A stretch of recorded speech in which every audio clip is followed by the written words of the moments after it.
hopefully. Good evening, everyone. Good evening, everyone. I am Bad-Tempered Badger, and with me this evening is... Introduce yourself. Sassy! Hello. And we have Sassy again for a lovely discussion on... What's the title again? I've lost the title of the stream. What did I call it? UK versus USA culture with Badger and Sassy. Sorry for the slight delay. I realized I was trying to start a stream on UK culture without having a cup of tea. So that would not do at all, would it? Oh my god. And you know what my drink is? Soda.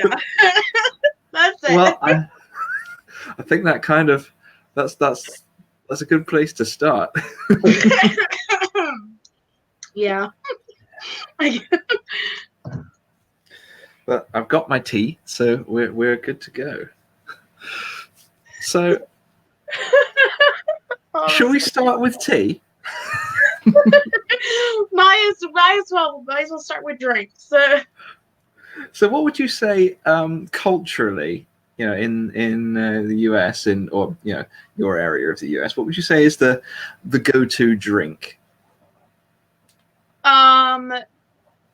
But it's a type between.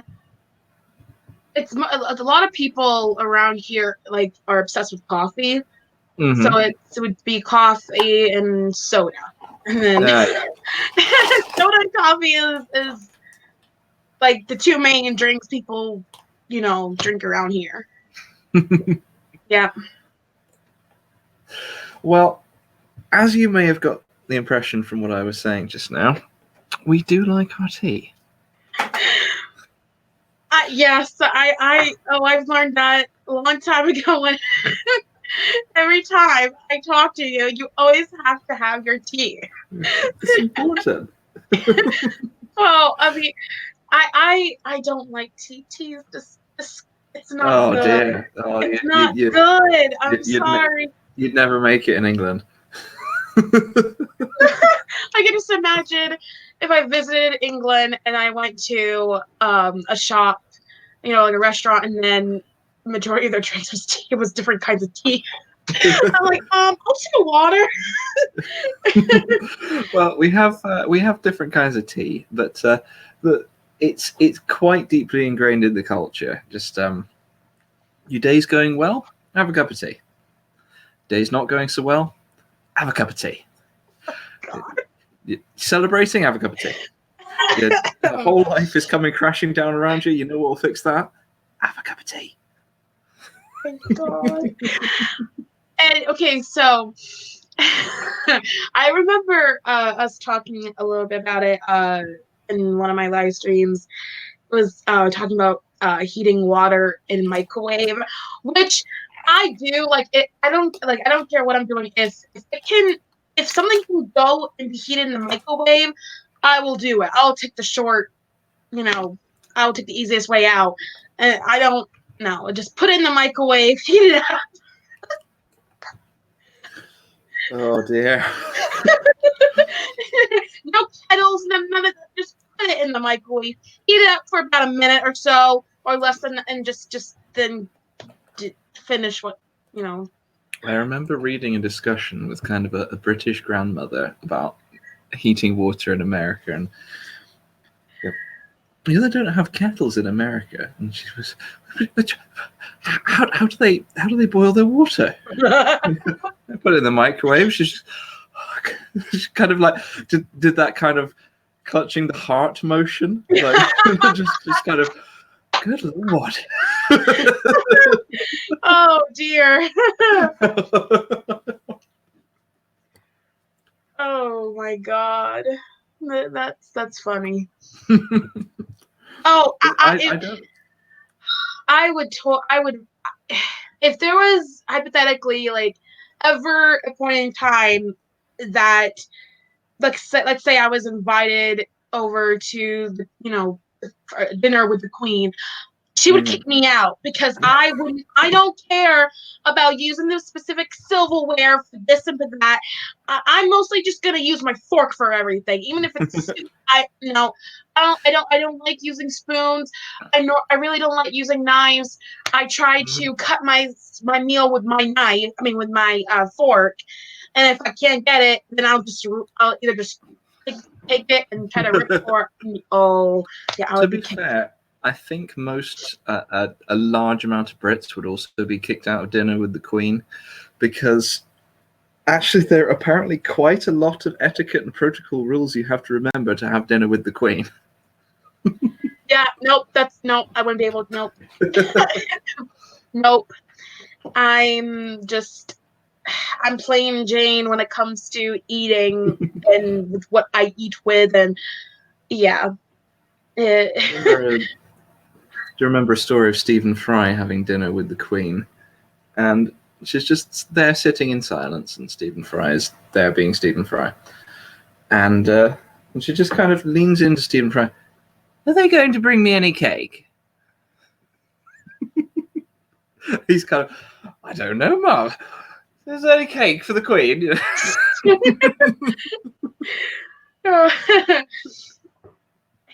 Oh my God. So that's, I think, an interesting cultural difference as well, is the difference between living in essentially a republic and a monarchy. Yeah. So what would you say is kind of the American view of the British royal family? Oh, there's so many of us that are so obsessed with the royal family. I'm not kidding. I mean, I swear I mean, I'm not obsessed with it, but I still want to know what's happening in the royal family. And I know all the recent news about Prince Harry, Meghan Markle, and I'm like, she's no good for him. I'm like, she's gonna ruin. Oh, we share our opinions about it. We go in depth about it, and of course the Queen has to say yes because she'll look bad if she says no.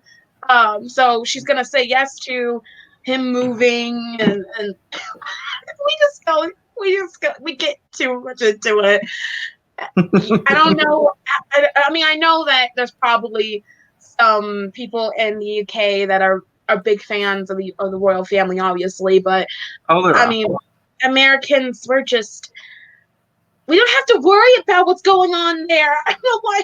I mean, we're acting like it's happening here, like it's happening around.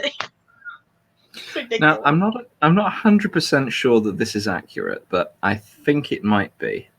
I will try to look this up later on, but something I heard recently is that the Queen does not have a driving license because, due to the peculiarities of British law, the Queen is unable to have a driving license because it is the Queen that permits other people to drive, because it's the Queen that is essentially issues the driving licenses. So I suppose she just shows people money. Just that, yes, this is me, dear. I mean, I remember going on a huge, multiple times, going on a huge rant about the do's and don'ts, that you have to follow when you're in the royal family, and I'm like, no. No, that's not for me. I wouldn't be able to handle it. I wouldn't marry a royal because I would not be able to handle all the rules, and you can't wear this, can't wear that, can't wear the color like black nail polish. It's just ridiculous to me. Being connected to the royal family does put you right in the public eye quite immediately. So it's not it's not a thing you take on lightly. Yeah, but like I said, So, obsessed with The difference, though, between I think the UK and America in that regard, just sipping my tea, would be it's a kind of different attitude to the heads of state, because here the kind of head of state is the Queen, therefore unelected, but doesn't actually do very much in terms of the ruling, and is supposedly non-partisan politically. Whereas over there you have the head of state is the president, that's the top, and he's elected, and that as recent events will attest, can cause you some issues. Oh god, yeah. I really want to get into it. Oh god. Oh, we're so it's ridiculous. I want to go. I just want to get until we get a better person in office. I want to move somewhere out of here. I'll maybe go to. I'll maybe go to England. Just to let you know, I'll maybe go to England. Sorry, well, I think you'll qualify for the American tea exemption. You know, so if you come around to a British person's house and there's do you want a cup of tea, and you know, how would you normally greet someone as if you're invited into their house? You know, say hello, Sassy, come in. What would you generally say? Not by saying, would you like a cup of tea? No, if I was to invite you to come in, how would you reply? So, hello, Sassy, you do come into my house. I would. It's nice finally meeting you, and I would give a big hug, and then I would feel kind of nervous about, you know, like and even though I was being invited, I was still like, I'm dating. I'm imposing, and I would just be sitting still on the couch or chair, just not knowing what to do, really, because it's not my house. Here, I think they would. I think most Brits would hear you say something and realize that okay, we may need to brew some coffee. Yes, true. I'm sorry. You can be the sweetest person on the. No, I don't want tea. I'm sorry. You can be a sweet old lady. No, I don't want tea. I am sorry. I'll either take water or coffee, but not tea. We could brew up some coffee. We'll be fine. Now, normal coffee or like flavored coffee? Because I like flavored, like vanilla, like French vanilla, or pumpkin spice, or coffee flavored. I've got some naff instant coffee downstairs. It's not very good. No, I tend to have honey in my coffee. Okay, I know people put honey in tea, but in coffee? Yeah. I'm really picky about coffee. Not in terms of the actual coffee part of the coffee. I am, but I mean, I don't put that in my coffee. I will drink the shittiest instant coffee you can buy, but it's the stuff that goes in with it that I'm picky about. Like, I like kind of milky, and I like to have honey in it, and I like a little bit of froth on the top. A what? A little bit of froth. Bubbles. Oh. God. I don't know. When you start, I don't know all your terms, and so sometimes like what is he talking about? I'm sorry. I'm like, sometimes I'll just go along with it, but then they'll be like, what the heck are you saying? And I don't want to be disrespectful, so that's why I'll just go along with it. But I had to ask what the heck was froth. Just do the nod and smile. Just yeah, absolutely. yeah. I know what you mean. So, what the fuck's you talking about? Yeah, I'll pretend like I know everything you're saying and will only know half of it or not even. Okay. My Spooky. eating habits would most likely either annoy or just if I went to England, I don't know how you have a guys question would for you. act. Actually, this is something that I've heard is a difference. Would you say that it is normal there to, if you're eating with a knife and fork, to cut something with the knife and then switch the fork to the dominant hand to eat it? The other people we didn't do that. I mean, okay, so if I'm cutting something, I do it the wrong way. I put the knife in my left hand. I think that's it. That's the wrong way. And then I keep my fork in my right hand, and then I can't cut it right, and then my family makes fun of me for it. I'm like, do you want me to cut it for you? I got this. Okay, I got it. But just doing it opposite, like having the knife in the right hand and the fork. It's weird, and I can't. It's and then sometimes I'll just give up. Like if I get pancakes and it's taking for okay, screw it, and then I'm just gonna take the pancakes and just tear it apart in my hands. See, I am really picky about using a knife and fork. I don't use them technically. I don't hold the fork how most people hold the fork, because you know how forks are generally curved. Yeah. Most people seem to hold the prongs of the fork curved downwards and to use as a stabbing implement. I tend to have the prongs upwards to use as a scooping implement. And apparently that's unusual. Okay. Stabbing. Yeah, you know, you stabbing your spuds or whatever. Oh my god. Oh. Oh. I don't know how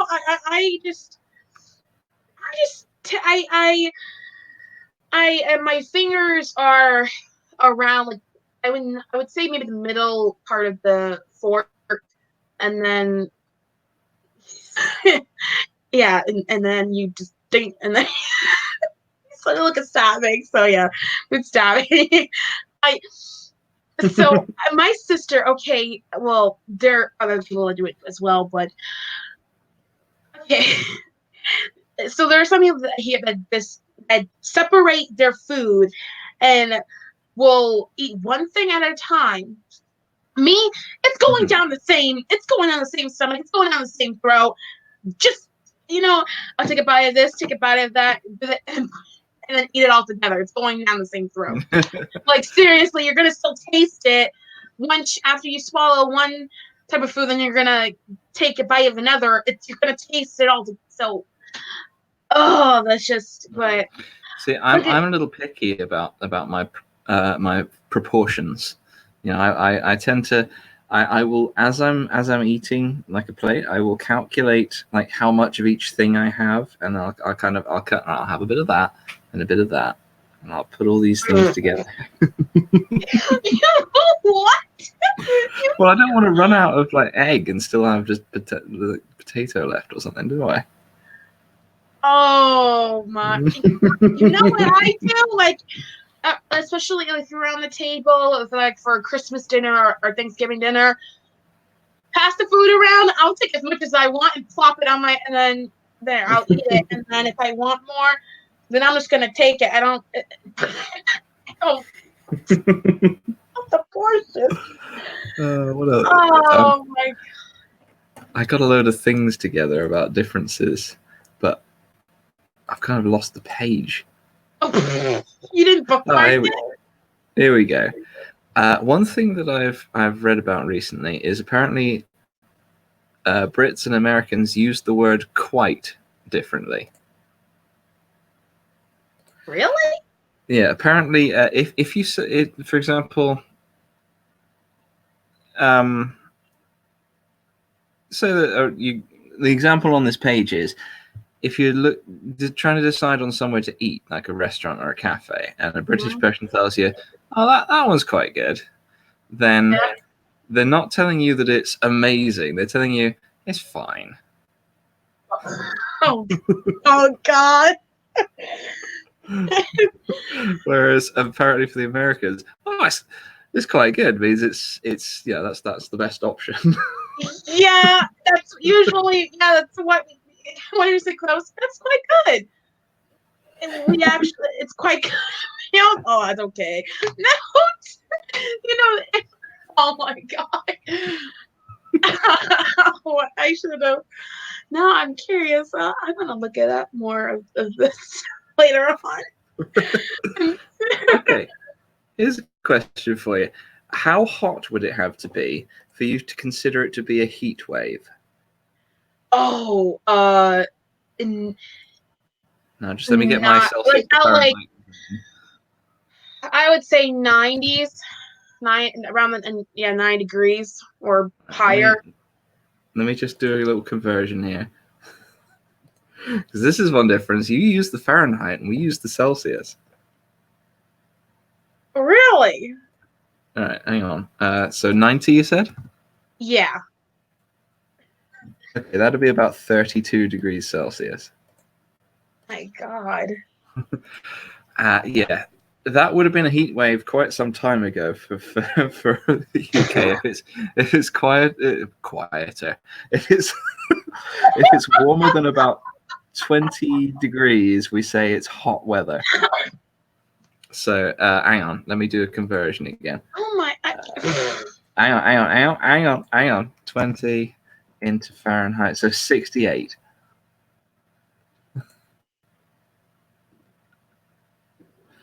I start to become non-functional if it's warmer than about 25 degrees Celsius. So that'd be hang on.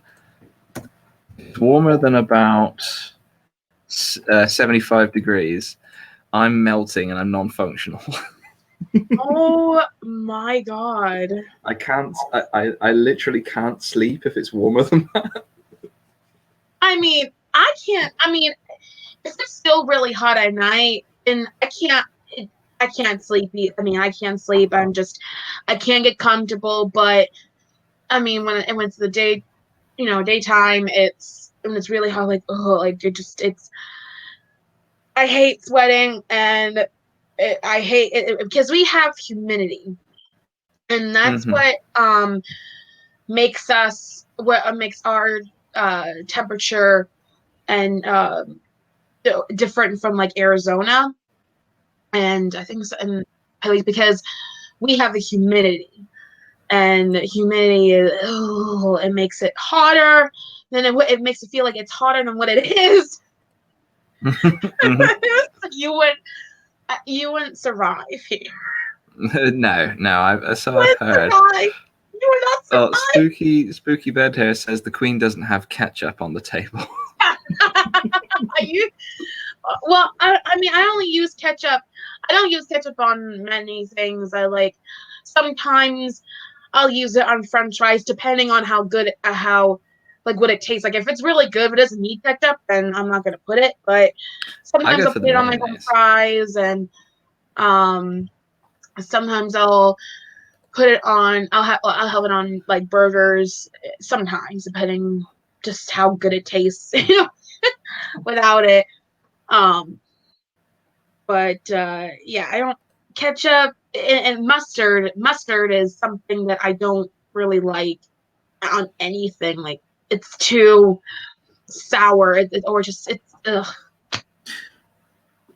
That's something I have noticed is there is a distinct difference between UK mustard and American mustard. Oh boy. The American mustard is quite mild comparatively with British mustard. Oh. It's kind of mustard is like it's very strong and very spicy in this country. If you have sort of a little pot of British mustard, if you put a little dab of it on your food, it will drastically alter the taste. Okay, you know what we call that in like here? Hot mustard. Yeah, It's not just normal mustard. It's called hot mustard here. Yeah, that's just normal mustard here. It's not. Yeah, and then I'm picky about what I put on my food, and so here's the thing. I never used to like ranch dressing, but lately I mean, I don't know what changed, but I like it now. I like it. And I'm starting to get into more salads. So, and it tastes really good with salad. But it used to just gross me out. And I can't. But what I can't stand is blue cheese. That's just nasty. Oh, blue cheese. You don't. Oh, it's so gross. When we used to have dinner, all together, he likes blue cheese, and it just stunk every time he opened the bottle. And I'm like, do you have to put that on your meal? Or do you have to have it around like me? Seriously. But see, okay, so some of my other friends, Orla, she's awesome. Orla, yes.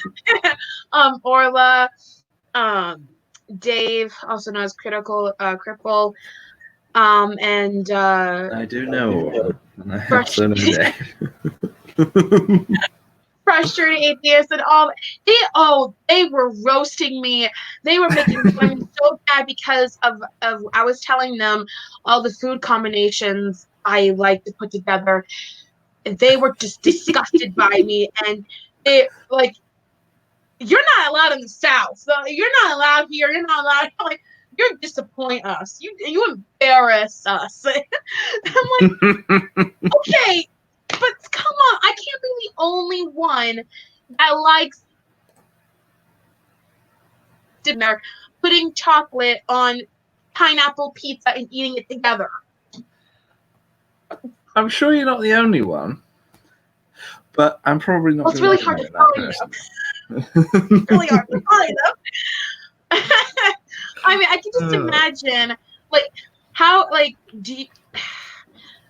would you think, you got, like, if I went to England and let's say I, did my weird combination with food, and how would you think you guys would react to?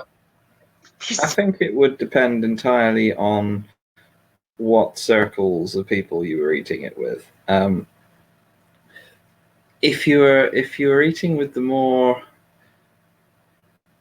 sort of well-to-do and posh people, they'd be horrified that you were using the wrong fork in the wrong hand.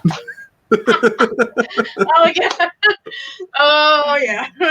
But if you're eating with the kind of people I generally hang out with, we'd have a bit of a laugh that you had chocolate on your pizza, and we'd be fine.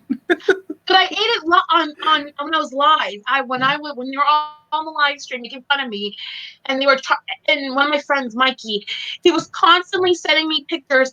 This is what actual food looks like. This is actual food. And then so just to get them all going, because I had pizza and I also had like a chocolate brownie. And so I said, okay, give me a moment. And then I came after I was done heating up everything. I came back. You see everyone? And then I put the chocolate on the pizza and I ate it together in front of the camera. And they were going, and I was making everyone gag. I was making everyone gag. Now look at this. Look at the screen. There we go. I didn't realize I had that feature. You did it? No, I haven't done a stream on StreamYards for a while. Oh, okay. I've only joined other people's. I use StreamYard, in which I like. Make it go away again. There we go. Every everyone is in Math Pig's live chat on his. I think they might be, yeah, but we're gonna have a nice chat and then they can watch it later. So I have a few other. By the way, everyone, make sure they watch this later. I'll be coming for you. Here's the thing that I didn't realize was likely to be an issue, but when I read it, I changed how I was going to phrase the change of the time when I sent it to you, because apparently, to an American ear, me saying something like 8:30 does not make sense. Like if I was to say, like if I was to say the time that we started in your time zone would be 5:30, what would you think I meant?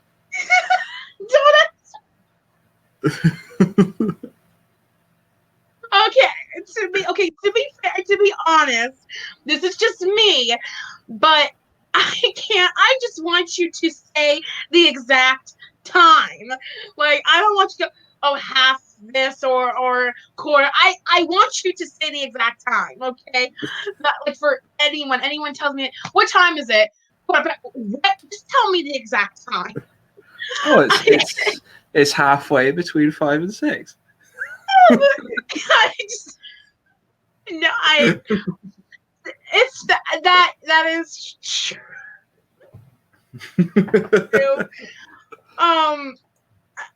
Yeah, a lot, not all of us, but we just want to know. A lot of us want to know the exact time. Don't start saying all the half this happened. Say the exact time. All right. Here's another one. Oh, I broke the web page. Okay, trousers. Apparently, that's not so much a thing.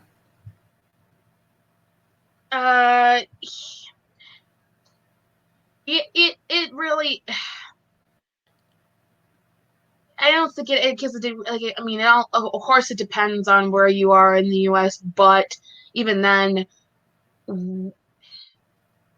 everywhere has like our own specific style. Like, you get into I know for sure, like in New Hampshire, when you get into like the more popular and more busier parts of New Hampshire, they dress more sophisticated and and when you're like in a small town, it's more casual, like like jeans, t-shirt, or a sweater.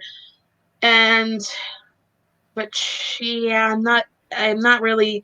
I'm trying to think of if I've really seen a lot of people around here wearing trousers. Well, there's a difference in terminology as well, because while trousers tends to mean like leg wear you would wear with a suit, it also in the British vernacular just is anything that you put both legs in that separates the legs. So I'm currently wearing what. So I'm not wearing trousers as in the trousers that are smart looking and go with a suit, but I am wearing what I would call pajama trousers. Oh yeah, we'll see. There's another thing. There's another thing that we don't really do is when it comes to clothing, we really don't specify what the exact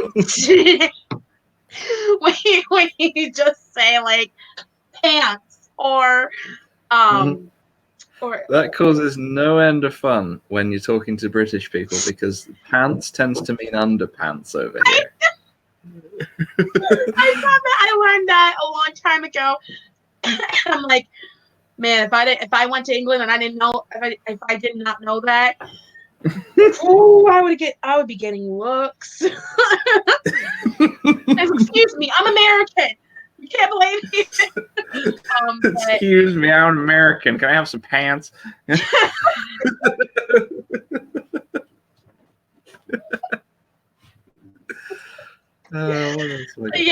so what we say, and sometimes a lot of times we call us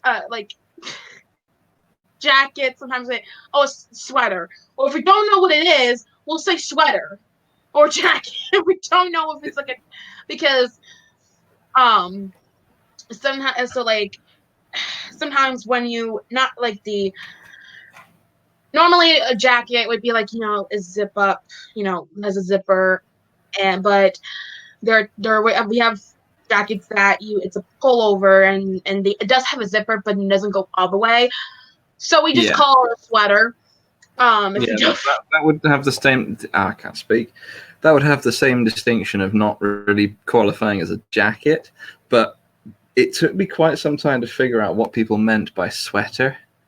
really, I was going, really, what? What is that? And eventually I figured out that what the Americans call a sweater, we over here would generally refer to as a jumper. a what? Okay, a jumper there would be the a jumper would it's different. How how do you why is it called a jumper? Because it's completely different here. What we call it a jumper.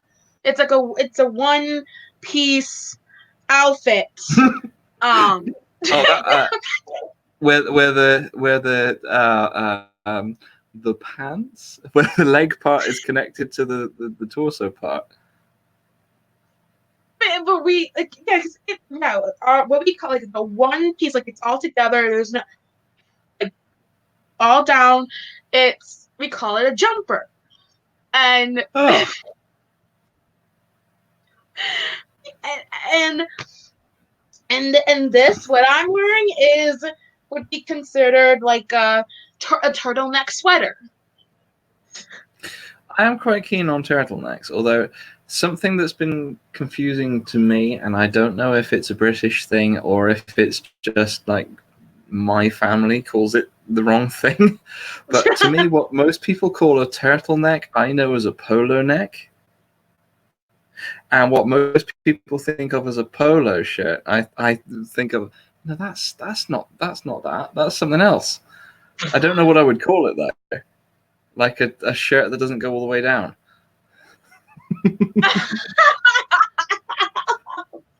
Oh my god, this is so hilarious. Okay, so a shirt that doesn't go all the way down might like it's like a cutoff. It's called a crop top. Oh, no, not like a crop top. I mean, like, it's got the buttons, but the buttons don't go all the way down. You can't actually open this shirt. The buttons are for show. Who would do that? Who would put buttons on a shirt and you're not able to? I don't know. It's a thing that people wear. You just someone in the chat called Converted Man. He says everything I know about the UK comes from Austin Powers movies. Oh dear. Hello, Deconverted Man. And Red Dwarf. There he is. Oh well, Red Dwarf's a pretty good guide actually to certain aspects of the UK culture. Like I said, to you before, there were some things that I assumed. I don't know where it came from. Why I thought it. I don't know where it came from, but I just thought I believed in like about the English culture was that everyone was better dressed than Americans, and you guys have more class, you are more proper, and you have better manners. You guys care about how you present yourself. We don't. This, I guess, is. Well, there is an element to that. There is an element of truth to that, but it's not exactly that. I think it's that British tend to be less in your face about things. We tend to be a bit more reserved about things like emotions, for example. It's not like if if somebody like if I go into a shop Oh boy. and the cashier in the shop is smiling at me, I immediately think they're trying to sell me something. I don't think, oh, they're greeting me friendlily. I think I need to not look at this person because they're going to try and sell me everything in the shop.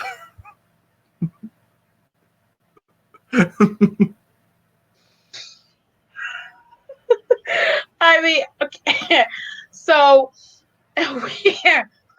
when if a lot of us, if we go into a store or anywhere and they, have those type of people that come in, and if you feel, oh, they're gonna try to sell you everything in this, we either will tell them off or we will so like we will tell them off, or we will walk out of the store, or we'll just completely, or give hints like we're fine, or yeah, or we'll just completely ignore them.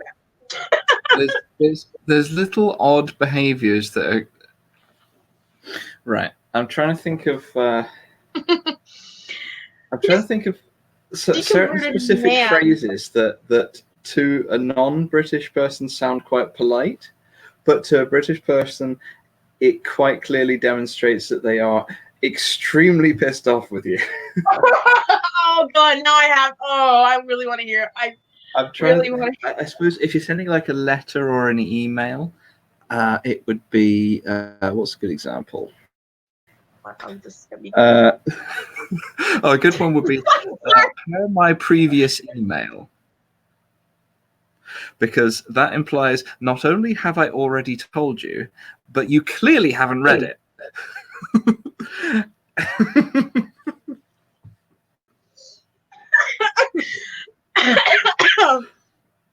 It's in that sent from an American. Yeah, like or with the greatest respect,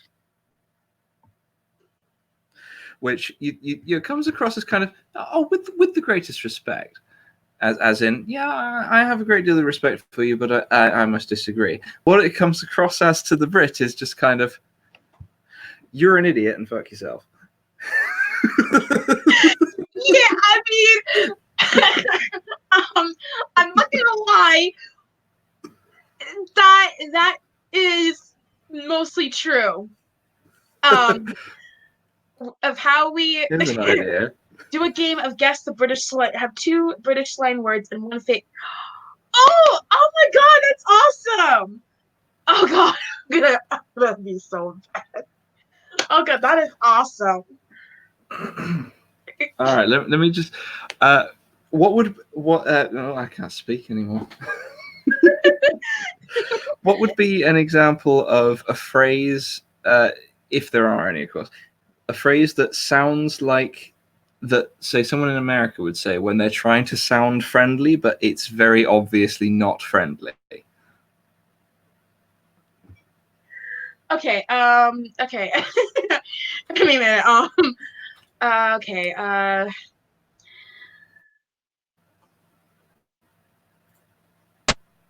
Okay. I don't know. Okay. So let's say.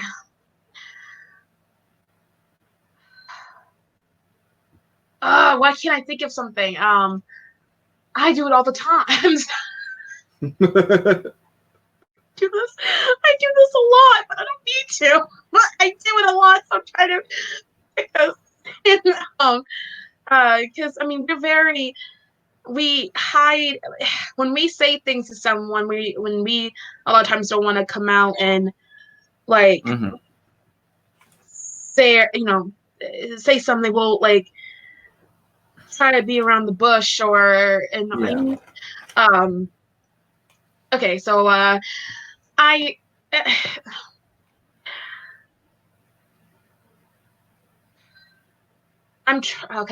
trying to be I'm trying to be honest as possible with you, and no offense, okay, no offense at all.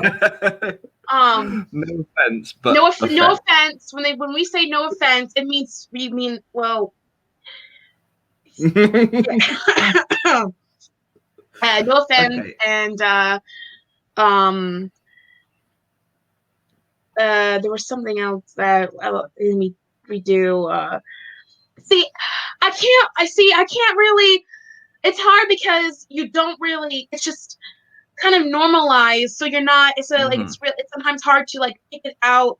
Like it's such like a example because you're so familiar with it, and especially if you do it a lot, it's kind of hard to. Oh yeah, that's what we do because it's normal. It's normalized here, so it's here's what we do. I know what you mean. All right, here's a little quiz for you. Oh God. Which of these three things is not a British party game? So a game that you might find played at a party or a family gathering in a British household. Okay. Which of these is not a real party game? Tiddlywinks, porky pies, or pickup sticks? Oh my God, I never heard of any of those. Which one of them is not? I don't know because I never heard of any of them. It was just not okay. Say the names again. Tiddlywink or something like that, or Tiddlywinks, Tiddlywinks, porky pies, or pickup sticks? I'll put them in the chat. I'll go with porky pies. You are correct. Porky pies is not a British party game. I was just going by the less I was just going with a name that didn't really sound applying. Just Porky pies is British slang though. For what? For lying. You're telling me porky pies, aren't you? Oh my God! You're telling me a porcupine, aren't you? It sounds really weird when you say it. I'm sorry, but it is weird. It is weird. I don't want to hear another porcupine. Oh, God, I gotta write that down. This is so bloody hilarious. I can't forget that. Of course, I don't want to hear another porcupine come out of your mouth. Oh, this is a chart. Oh, here's Deconverted Man explaining it for you. Tiddlywinks is with the plastic things you flip, and pickup sticks is literally picking up sticks. Yes, that's true. Why are these fun? Like, how are these games fun? Well, pickup sticks. You have like a pile of sticks, and you have to pick up a stick without disturbing the other. And if you knock all the sticks over, you lose. I know because we do it here, but we call it pickup sticks. We don't say we say pickup sticks. So it's. But yeah, I just never really got into that game. I found a little chart that says, "Does a British person actually like you?" This is accurate some of the time, although some of the time some of the time it doesn't quite fit. But here we go. Are they always super duper extra nice to you? It's a flow chart. So the yes option is they hate you. And then the no option is, are they generally just normal levels of nice to you? Yes, they hate you. And then no, do they mock you or verbally abuse you and make jokes at your expense? Yes, then they're your best friend.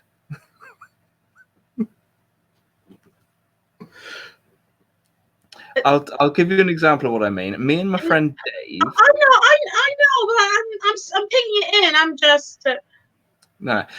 For dealing with people from other countries, a British person is generally quite polite either way, because We don't want to piss off people from other countries. We might get bombed. But no. Oh my god. No, it's best to just be nice to people by default, and that tends to be the experience that most British people tend to portray. But once you're kind of friends with someone, if they're being oddly nice to you, like if they are being polite but not friendly, if they're if you call them, they're just, oh hello, nice to see you, but with no warmth in the tone, they're really annoyed with you about something. Whereas, for a good example with me and my friend Dave is not Critical Cripple Dave, different Dave, but also Critical Cripple Dave, is casual abuse. That I immediately go down to see my friend Dave. I walk into his house and he says, "You're all right, prick." Like, "Oh, you're all right, knobhead." And then we just carry on. Like that's the standard greeting.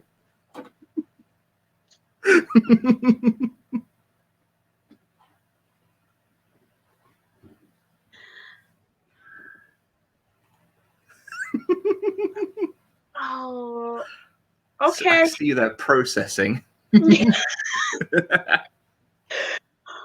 Oh, okay. Cool. Oh, Gotcha. here's one. We're not all friends with the Queen. I don't know the Queen personally.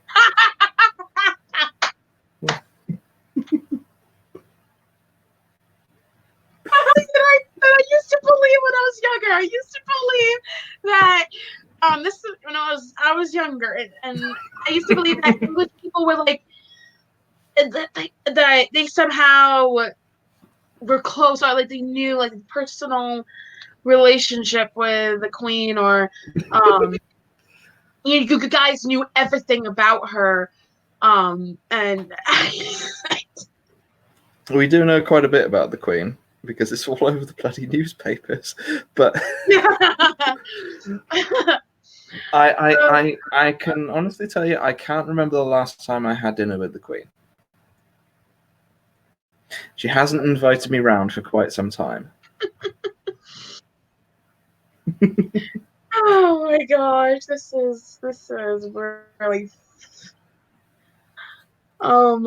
okay. Okay, I'm gonna share some games that Oh, here we go.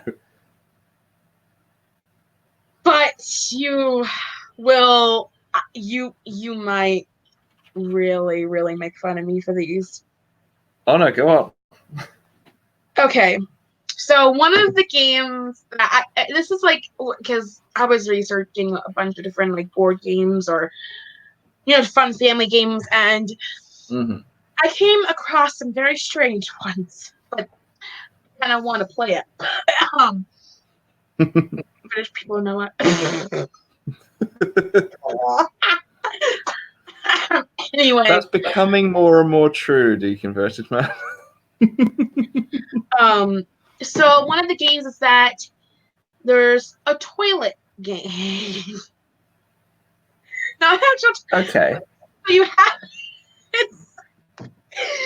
have like a mini toilet, and you have to fill it with water, and then you have to keep flushing it as many times without it spraying at your face. If you have your turn. Once your turn, if you don't get sprayed, then you don't lose. But and then the other one is so if you flush it until it sprays you, and if it sprays you, you lose. Is that right? Basically, yeah. Oh, we got Z-Fod Beeple Procs in the chat. Hello. Oh wait, so you can. We're gonna get high.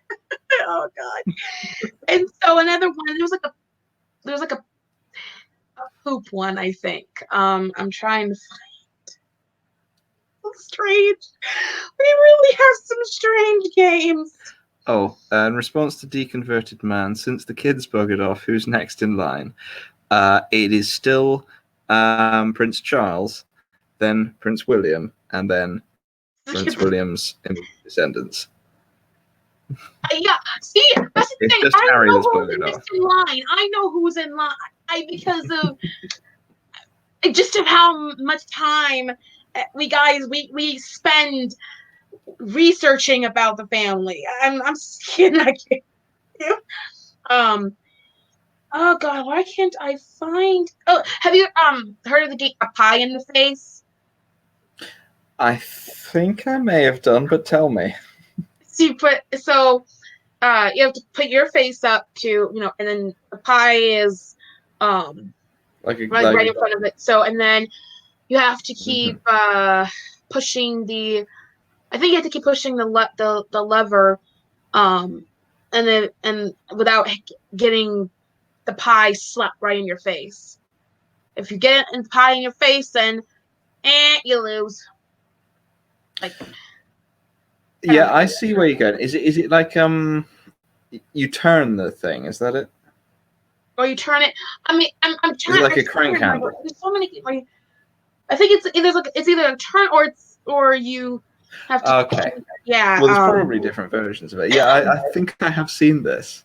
I think I've seen a video of somebody playing this. Oh, right. Deconverted man, can you give me some more context about this question, please? Oh, Lord have mercy. Are you having my ass a thing British people say? I really hope not. In what context? Oh my. Oh, I really don't want. Oh my. All right, here's a question for you. Oh God. Which one of these place names is not an actual British place name?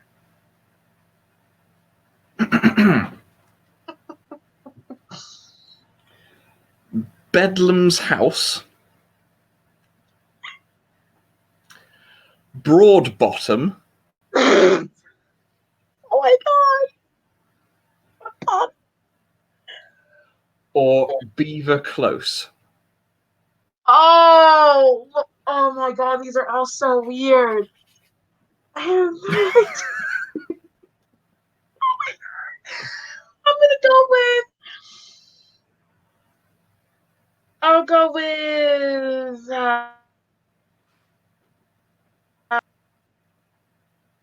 I'll go with the first one. The first one, Bedlam's House. You are correct. I don't think that is actually a British place name. How am I getting these right? However, Broadbottom is. You would catch me moving to the. I'm from Broadbottom. Weird. I'm going to skip this section of the list of British place names because most of them start with cock. Okay, let's go to a different one. Oh my God. Well, let me give you just a few examples here. Just Cock Lane, Cock Alley, Cocking, Cockin Take, Cock. Anyway.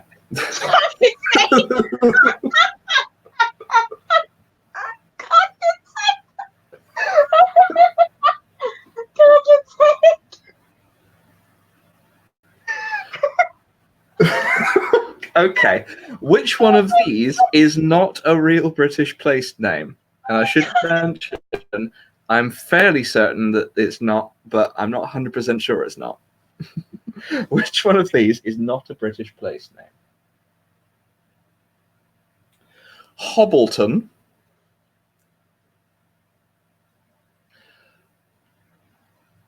Horncastle,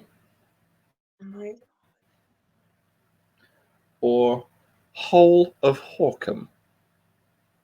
I'm going with that one. That can't be. That can't be a real place. Hole of Horkham, you think? Yeah. I'll tell you that Hole of Horkham is a place in North Yorkshire. Oh my God!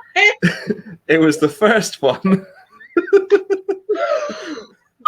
Hobbleton that is not actually a place. I would have. That's the less weird name. But out of the three options.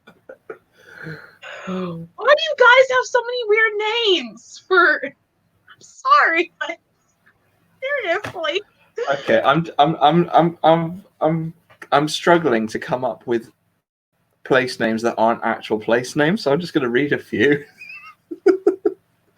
Because all the silly things I can come up with seem to be actual place names. So here's a few British place names. Piddle River.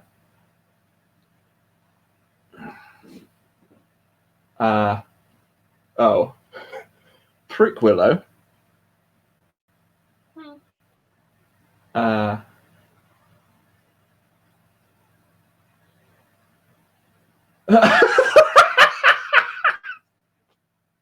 Apparently, there is a place in Yorkshire called Shitlingthorpe. That's it. Oh God, I'm done. Oh God. Oh, that. Oh dear, these are getting worse.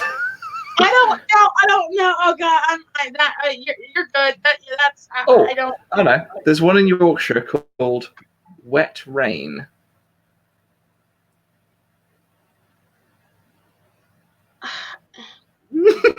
Okay. Not to disrespect, not to be rude, but whoever came up with these names, were they drinking tea, or was it just regular tea, or was it spiked? I'm sorry, but you can't you're coming up with these names. You can't be sober. I'm sorry. How do you make this sound normal? I think a lot of them come from Old English words that had different meanings when the place was named.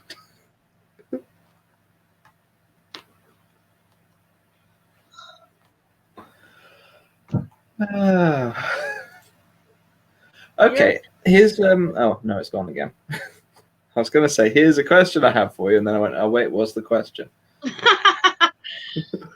Here's a question I have for you related to the differences between the UK and the US. One word that I've noticed pronounced differently is lever, which we pronounce lever.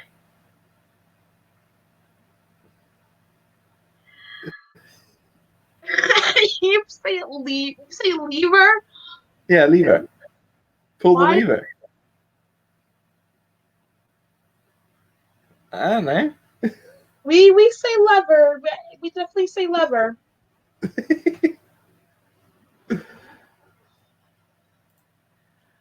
Okay. What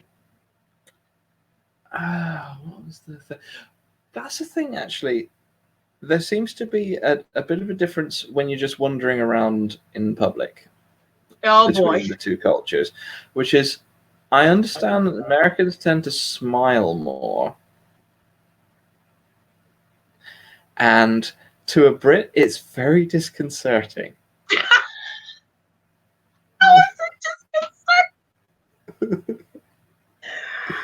How is it disconcerting? Please explain that to me. How is it disconcerting?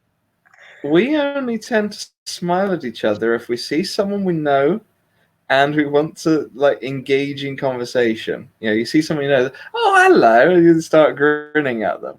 But if it's someone I don't know smiling at me, I'm there going, what does this person want from me? Why are they grinning? Oh dear. No, yeah, we do smile. do smile a lot if sometimes for no reason we're just smiling and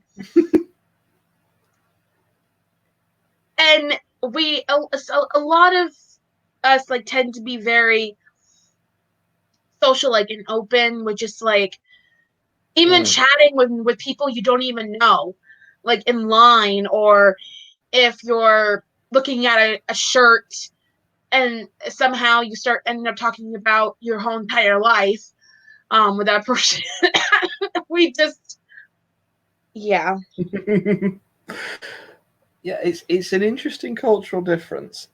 And one thing that I've forgot what I was going to say is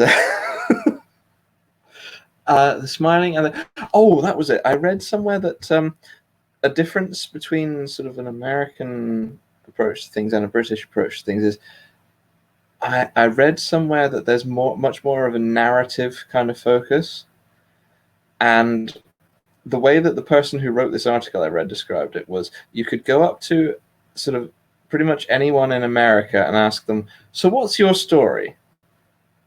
And they'd have a story to tell you. If I was to approach you in the street and say, what's your story? Would you have an answer for me? I would.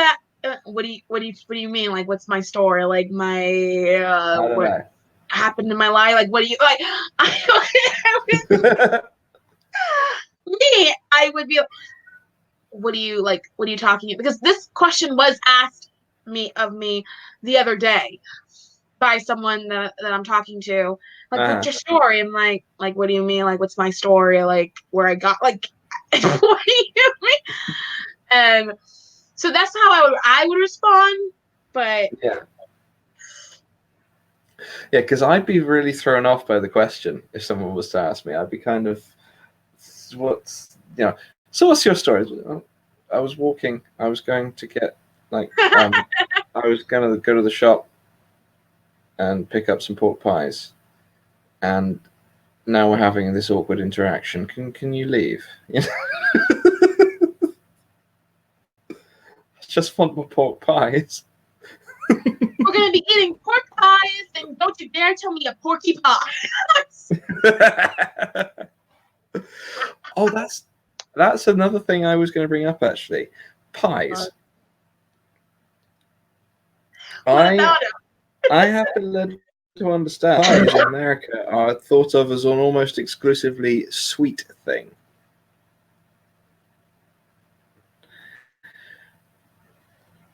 Sweet. Her pies taste sweet. Yeah, pies being like a dessert. Oh yeah, pie. I mean, yeah, pies are dessert. Yeah.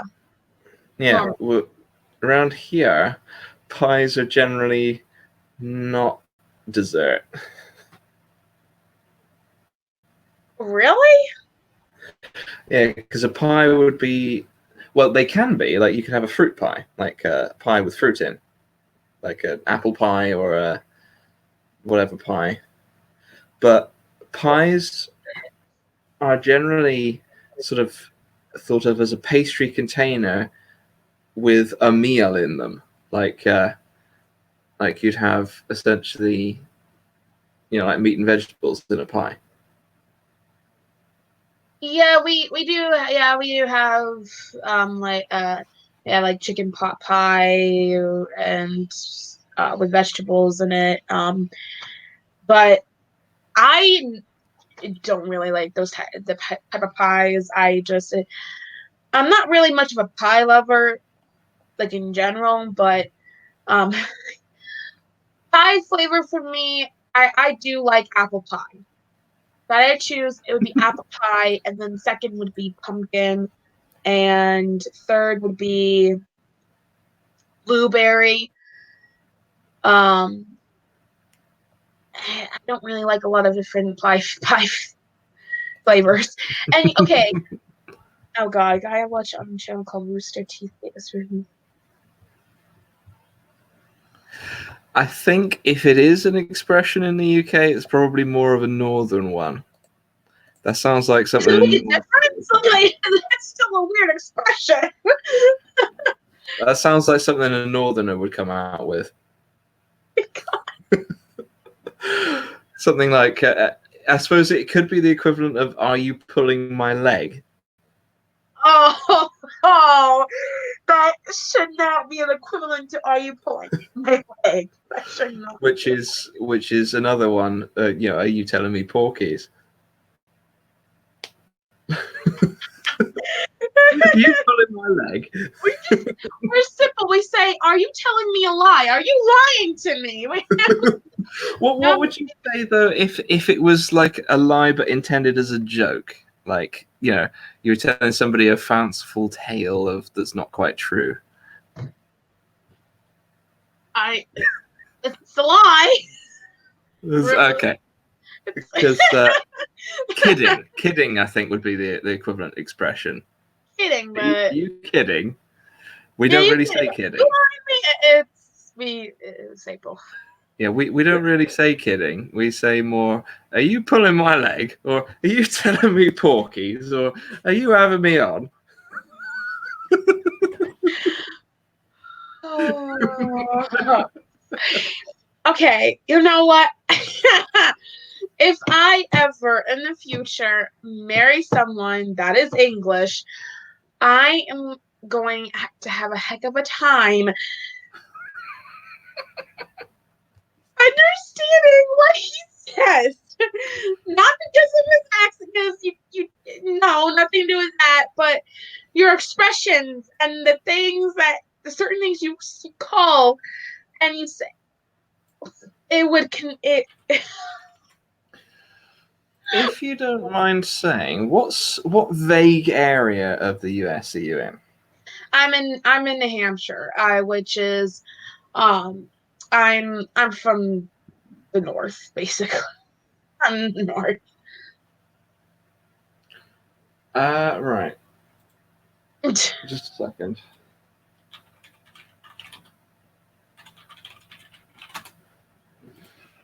Deconverted man. Where? Okay. It's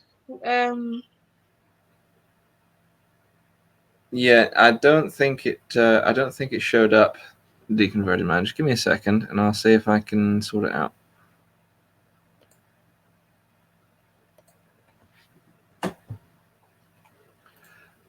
All right, I'm just looking up something on one screen and looking at something else on another screen.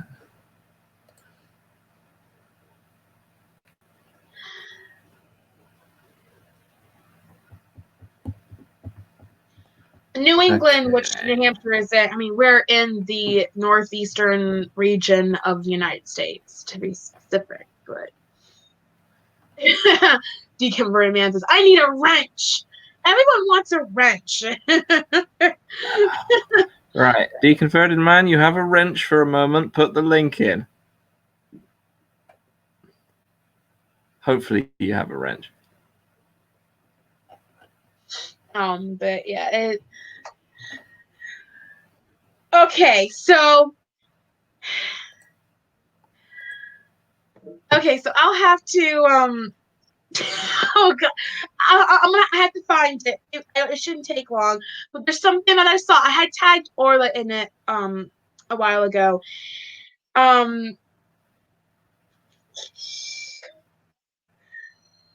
has to do with British. Hold on, where is it? Mm-hmm. Should be in here. I tag you. It should. I can bloody find it.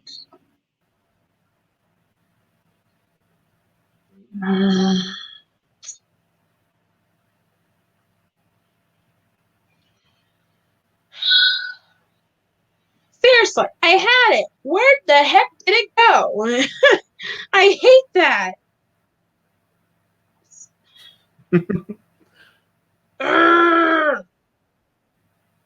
Did you put the link, deconverted man? Because I don't see it.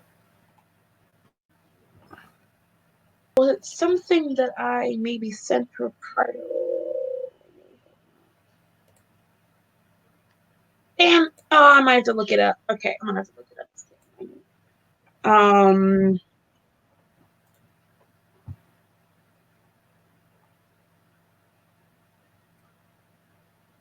Get out of the way.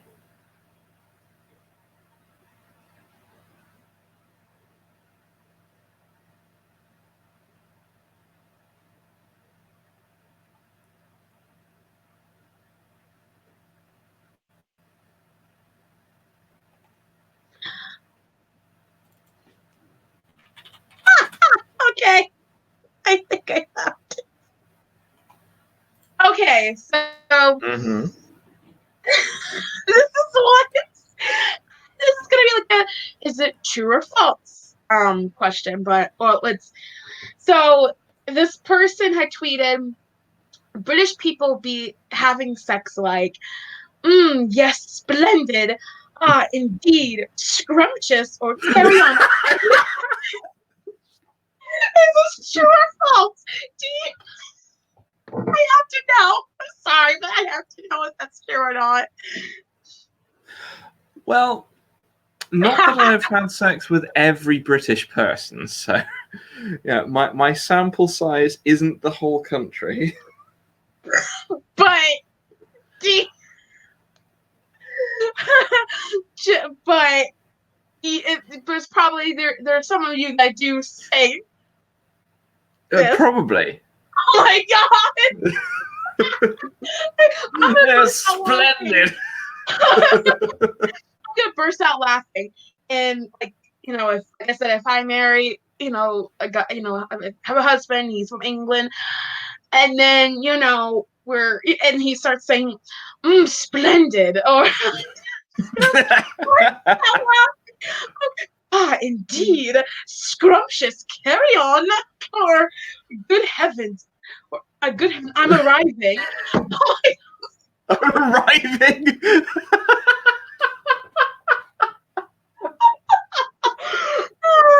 I read that when I first read that, I died, and I sent it to Orla. She didn't deny or confirm it, but she didn't want to see anymore. I know what I'm gonna have to do next time I see Orla. Oh my god! I shall have to tell her that I'm arriving.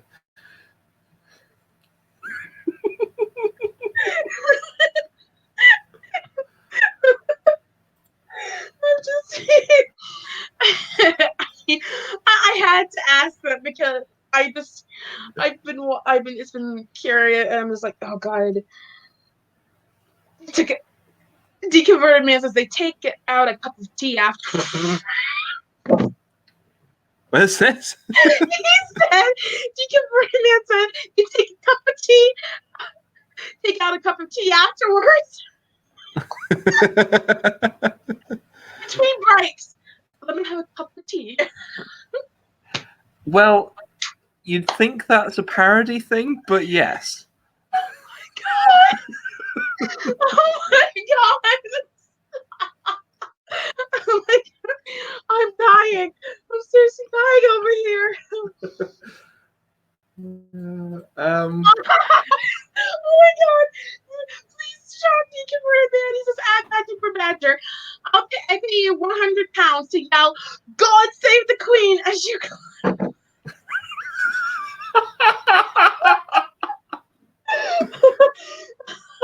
Oh god! Oh god! That's. I'm sure someone has at some point. God save the Queen.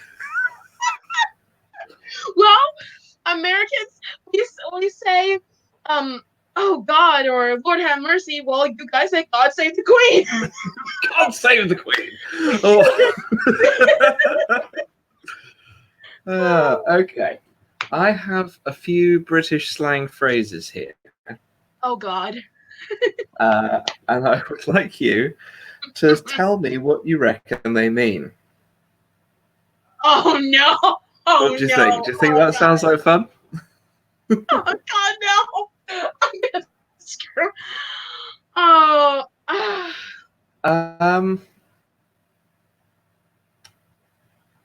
Let's start with barmy. What? What? Repeat that. Just a second. Barmy.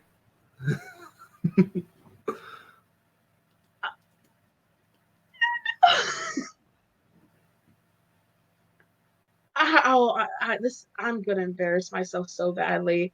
I'm gonna sound stupid.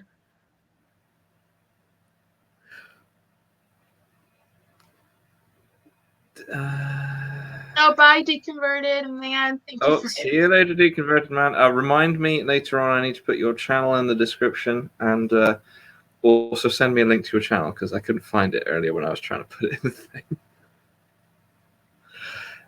Is it the singing one or the other one that you would like in this one? Or should I just put not both? The singing one. My Miss Sassy one. I'll put words. So, Barmy, what do you reckon? Oh gosh. I'm trying to think of.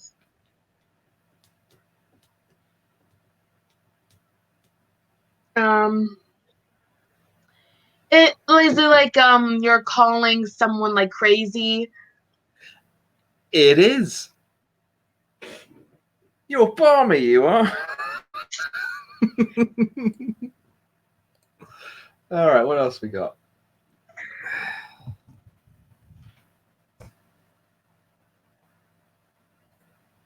Faffing. Oh my god. Okay, faffing. Is it like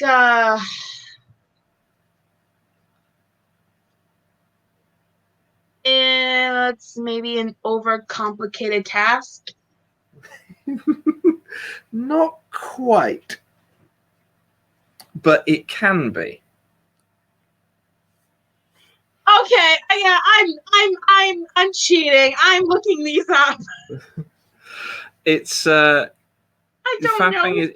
If you're faffing around, you're kind of messing about. You know, you could be faffing around rather than doing what you're supposed to be doing, or something could be a faff if it's complicated unnecessarily. Good to know. I'm sorry. I was just cheating. I was not going to guess what the heck I was. You really? You've been pulling my leg, haven't you? I'm telling you, Porky Pie. Oh, I gotta remember some of these so that when next time we're in a chat, I can start speaking using the slang terms. Okay, here's a quick one for you. Without looking this one up, what does this mean? I'll have my hand still showing, so I won't look at that. What does it mean to be at Her Majesty's pleasure? I think I know. I think I know this. At Her Majesty's pleasure. I'm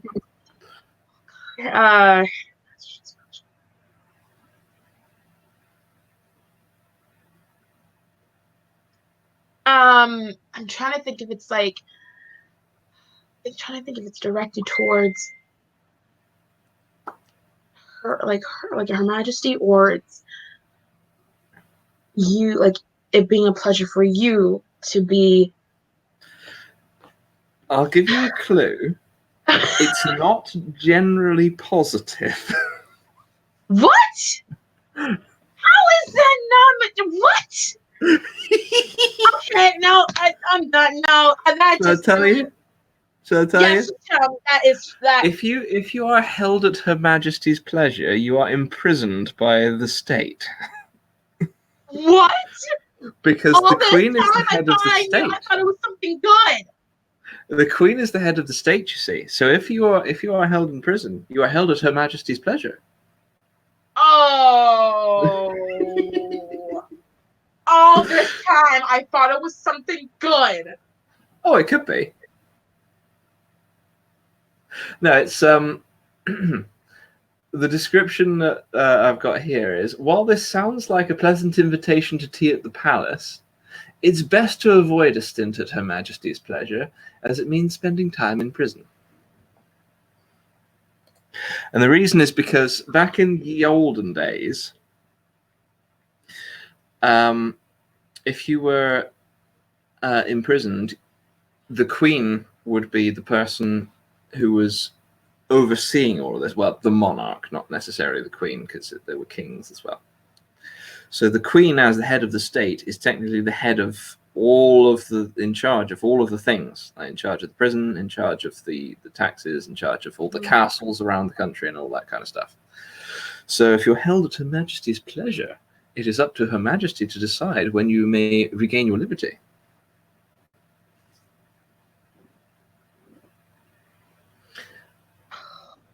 Let's find a.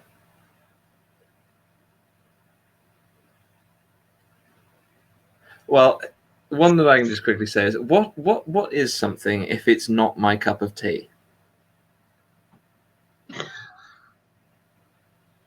What is something if it's not my cup of tea?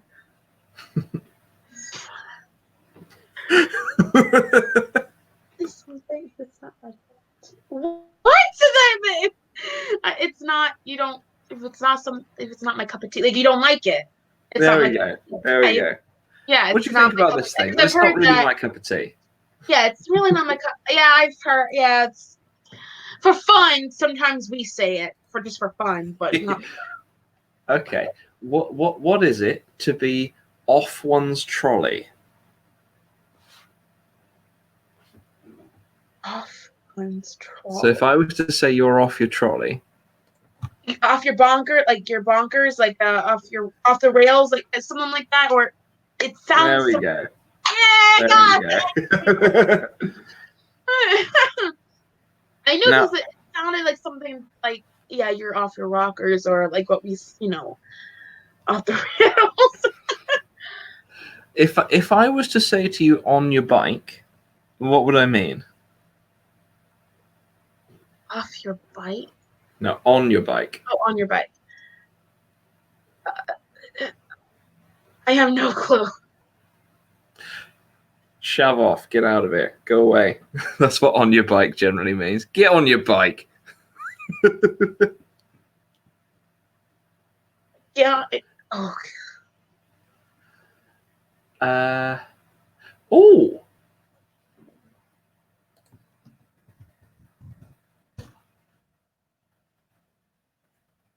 Scrummy? If I didn't know what the other one, I'm not sure as heck not gonna know what this one means.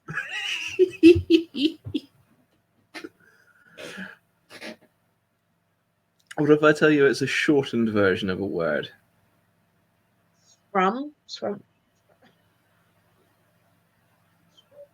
I don't know. Shortened from scrumptious. You got scrummy out of scrumptious. How does that even work? Scrummy out of scrumptious. How does that even? You think it would be like scrum or scrummy? How do you get that out of scrum? Oh my god.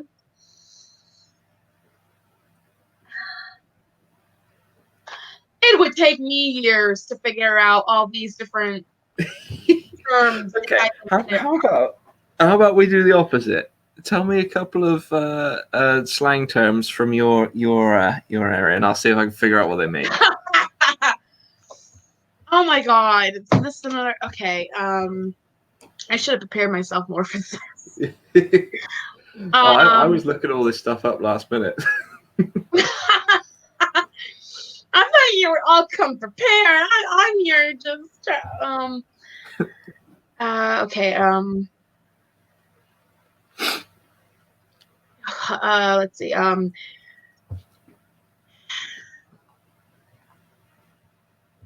Okay. This is not something like everyone here like says, but it's more of like more of like I guess like a Black cultural thing that you say term. Okay. Bye, Felicia.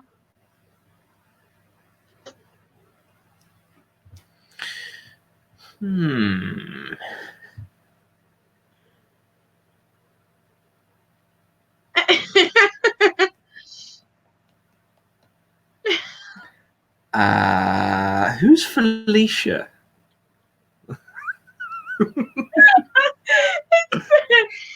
I forgot. Is it like is it kind of a disparaging comment about someone's appearance? No, no. Bye, Felicia. It's something that you say. Okay, like if you were to say something negative or bye, Felicia. It's like good. Goodbye. Like I ain't got time for you. I get bye, Felicia. Yeah, I see. I dare you to say that to Orla. She said, and then you go, bye, Felicia. I really want to hear what she has to say. I don't think it would work in my voice. Bye. I think you need like a specific emphasis on the bye part that the British voice just doesn't do well. Try it. Just try it. Look, just say it again how you say it. Bye, Felicia. Yeah, okay. You can't try. Let me just. I'm trying to figure out whether I should try and do an accent or not. I'll say it. I'll say it just in my normal voice. It'll just be, "Bye, Felicia." Yeah, that's pretty good. That's pretty good. That's pretty good. Yeah. Okay, so another one.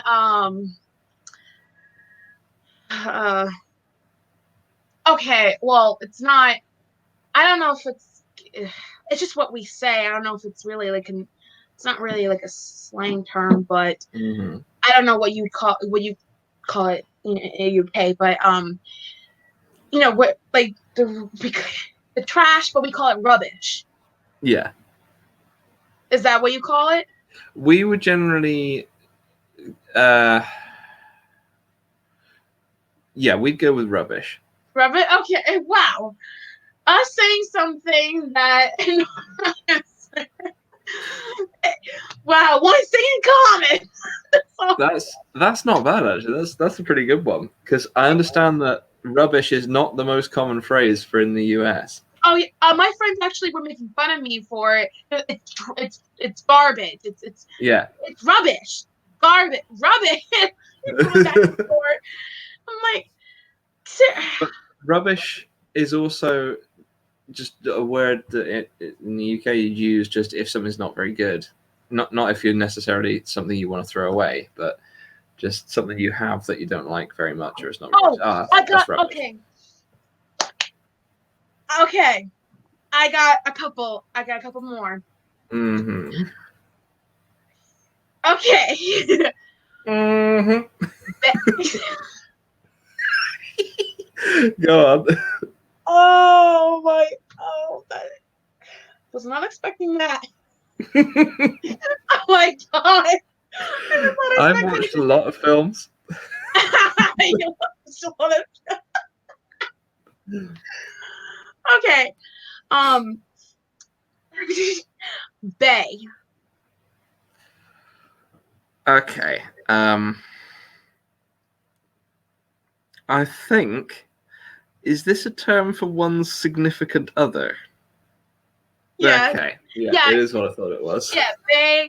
Okay, and Bay and Boo. Right. There was a song that was going around when I was in school called My Boo, and I hated that song. Because somebody would just constantly play it over and over. And I was sitting there just going,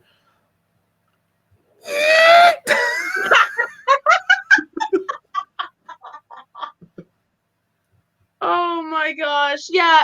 The people that I work alongside, they keep making fun of me so bad because I would say, my boo.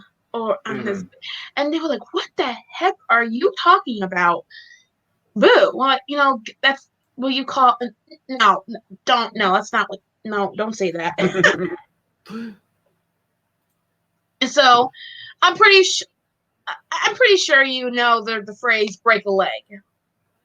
I do. Yeah. Yeah. Okay. I was just. I believe that one's.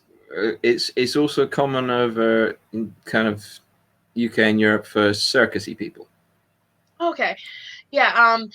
Okay. Performers in general. Do you in the UK is sex slang word like term is that kind of popular there, or do you text slang? You say like chillax? I have heard people say chillax. Yeah. I do. I noise the heck out of my family. But they tend to say it with like a put on American accent. It's like, look, chillax, man. You know. Yeah. And let's see. Yeah. And everyone knows what LMAO means. Obviously, everyone knows that. What that and so let's see what some. Let me think. Why is this so hard? I'm an American. Why is this so hard? I had to look some up because I was there going, right, slang. Oh.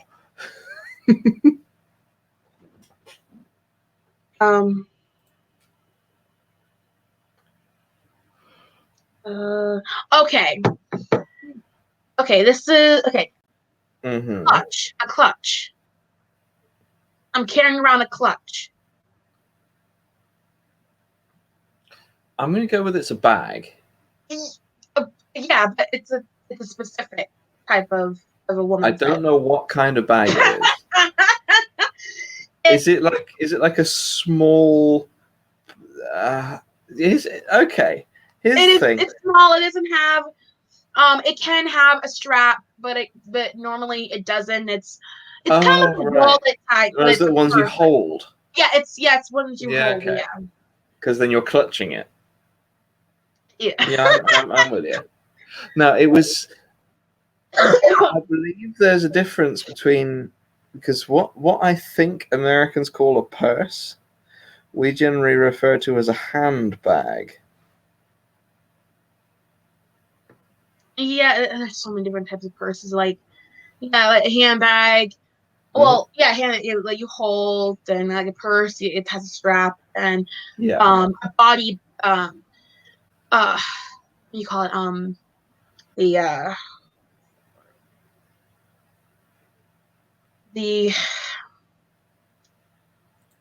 I'm gonna say you can call it a body bag, but it's not a body. It's there's this name, but I can't. It's not coming to mind. But it's when you have it on. You have the strap around yourself, and it's like hanging on your purse hanging on the side. Do you know what a flake? Like someone calls you a flake. A flake. Yeah. If I called you someone a flake, what do you think that means? Would it be someone who's unreliable? Yeah, mostly. Yeah, someone that like if unreliable, or someone like doesn't, if they had plans and doesn't show up without saying it's like that. Yeah. Why you're really good at this so far? You're really good. No, it's see over here, a flake is a kind of ice cream. A shoulder bag. Yes, Gobbler Mom. That shoulder bag. I couldn't. For the life of me, couldn't think of that name. It's a shoulder bag. Couldn't think of the life of me. Figure out that name. Oh God. Yeah, we used to have a thing called a 99 flake, which is an ice cream cone with just plain vanilla ice cream in the top, with a flake, which is a little chocolate bar, stuck in it. And you would always get these at the beach. You'd have to go to the beach and you get your 99 flake. And unfortunately, most ice cream vans that you would find at the beach will now charge you more than 99p for them. Huh. So I'll have a 99 flake. I've got £1. Oh, they're charging £2.50 from now. You might know this. Let's go Dutch.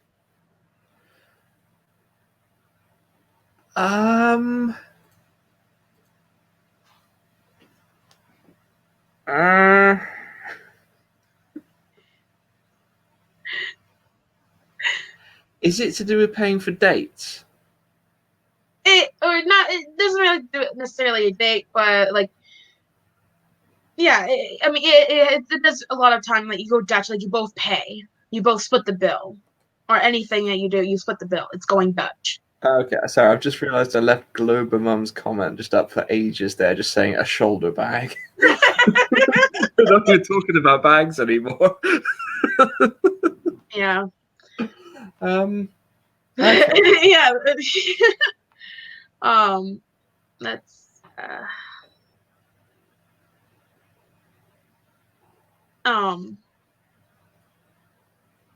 and I think you got piece of cake. Oh yeah, we know about piece of cake. Yeah, piece of super. Yeah, I knew I was pretty sure that I wanted to say. The Queen And knows all about piece of cake. and Are they going to bring me any cake? I plead the fifth. Now that is an odd one for me because I think I kind of know what it means from the context of American films. But is it where you don't want to answer a question in a legal setting? Yeah, it's like But what is the fifth? It What's states that this the fifth person thing cannot about? it states a person that cannot be forced to self-incriminate themselves when accused of like a crime. Oh, is it like a constitutional thing? Yeah. Okay. Yeah. Constitution, yeah. Yeah, but even like in random like conversation, I plead the fifth. I plead the fifth, or okay, I call shotgun.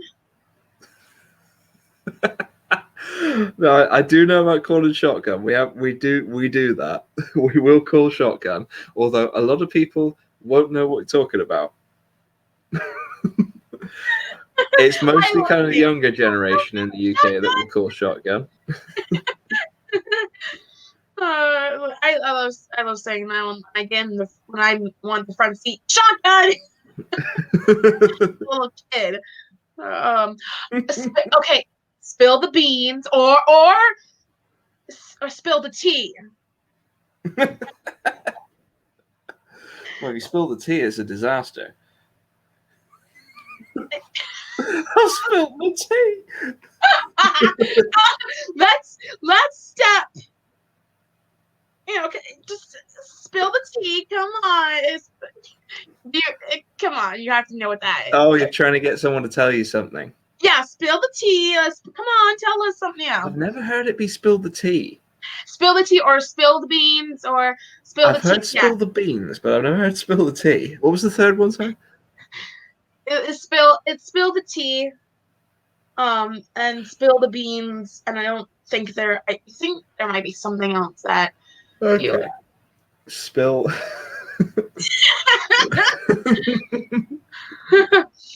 And of course would be spit it out.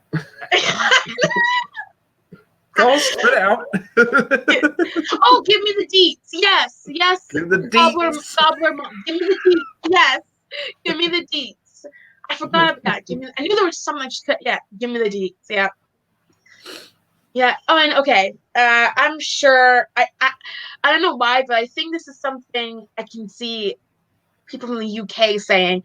I'll take a rain check. That's okay. Now I have heard this expression. I've heard people say it.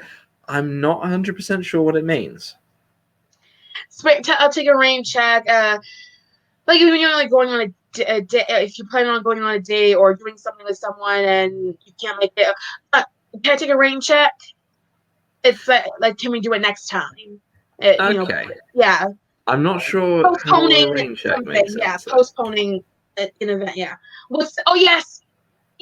What's the skinny? Spill your guts. Oh my god. I've only just read the name of the person who put "What's the skinny." I'm gonna get rid of that. Oh, I already knew what that. I wasn't. No way. I just read the O'Toole part. I was like, oh, O'Toole, yeah. Oh, it's penis O'Toole.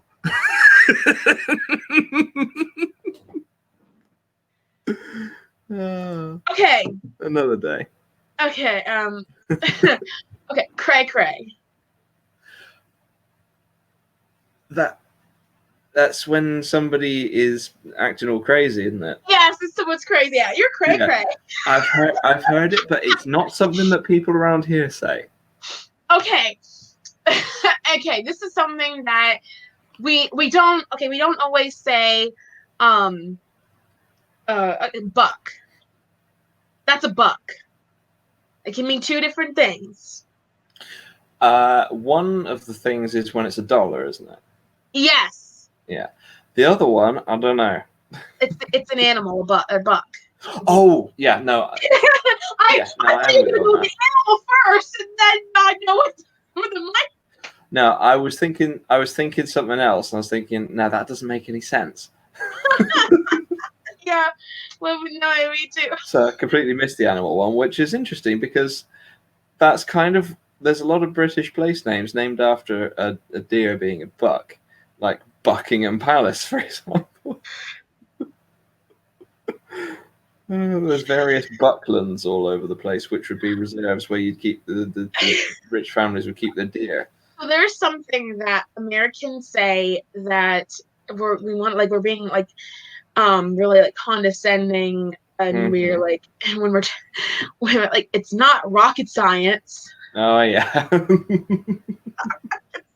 There's also brain surgery, isn't there? Not rocket science, or we'd say a lot of times no kidding, Sherlock. No, I'm trying to think of, because we also do the Sherlock one and the rockets. Some people will say rocket surgery.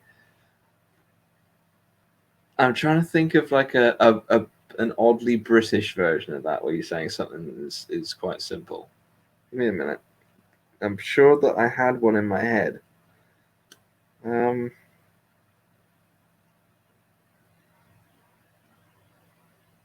I'll come back to it.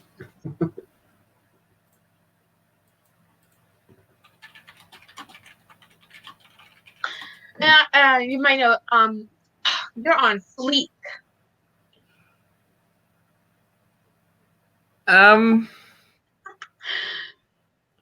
That's something to do with eyebrows. Not even close. I mean, it's attractive. Like, well, you're on fleek. You look attractive. You're on fleek. I'm not feeling so bad now telling you some American slang words and you being the one that doesn't know what it is. I don't feel so bad now.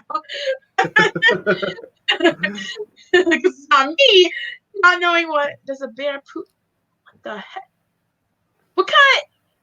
What kind of slang is what? It's a bear. Oh God, I'm not. All right, here's one for you.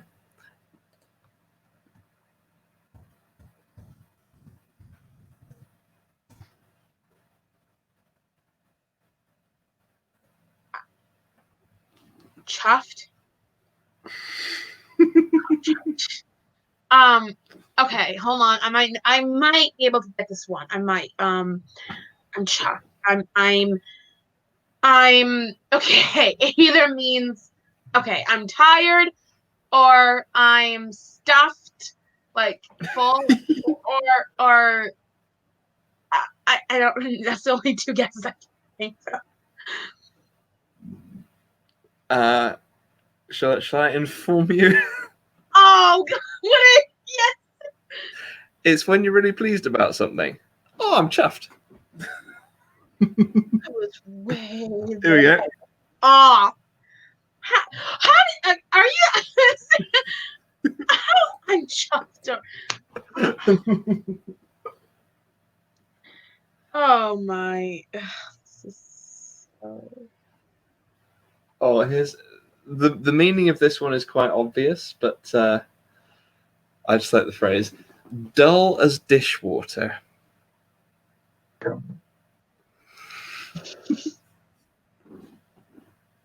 Normally we just say it's dull. We here just it's dull. That's dull. It's dull as dishwater. No, don't say that.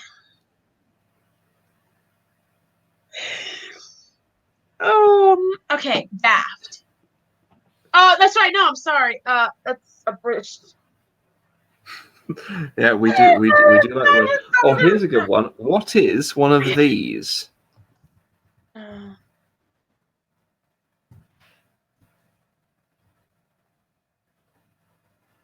What was that? What was?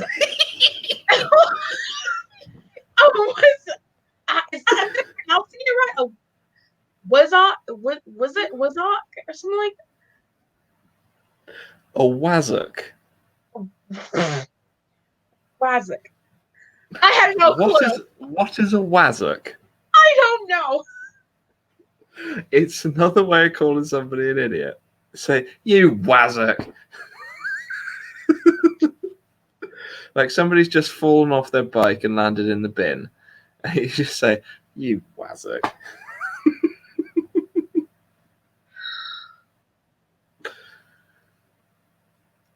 We just go. What's wrong? You're a fool, or we could say we either call people a fool, stupid, idiot, dumb, uh, we just wonky. Oh, that's the it's crazy. Crazy is what I want. It's weird, wonky. It's weird, crazy, or something like that. Kind of wonky. Sort of. Yeah, I'm trying to think of the exact, but it kind of means that it's wonky. It's wonky. We say it, but it's like creator. Yeah. Well, it's kind of it's often when something is bent, like if something is not the shape it's supposed to be. Like my car door is wonky, so I can't close it now. But it's also if somebody's done something a bit crazy, or if you feel a bit off about something, that's a bit wonky. I don't like that. Yeah, off about something. Yeah. Because I usually and my computer's going wonky or. Yep. Oh, here's one that is, I think, an oddly British way of putting something. This word, but not the standard meaning.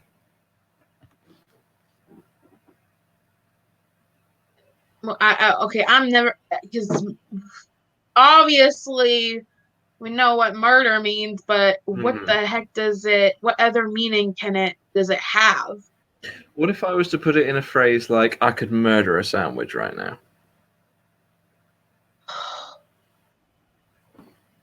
You guys say murder a sandwich right now? Oh, I've heard it all. Okay, I'm going to tell you a little story of some people who had a bit of an issue. A phrase that a certain sort of variety of Brit will use is that they are going to destroy something. And for example, they might say, if they were going down the pub to have a very jolly night out of getting exceedingly drunk, they might say, "I'm going to go. We're going to destroy the pub." I mean, it sounds kind of actually funny. I mean, yeah. Now, a group of Brits got themselves right in the shit because they were going on holiday to America for. I think they were going to Vegas for a weekend of drinking and gambling. Oh God! Oh no! One of them tweeted they were going to destroy America. They were detained by the Secret Service. Oh no!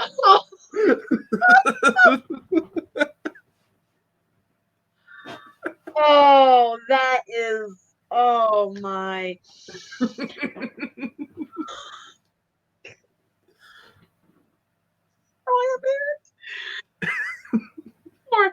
It's funny, but I mean,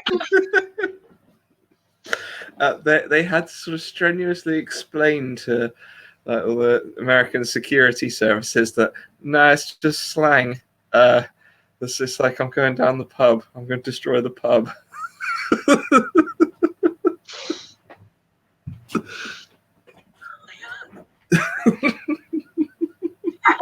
Gobbler Mom says, LOL, not surprised that happened.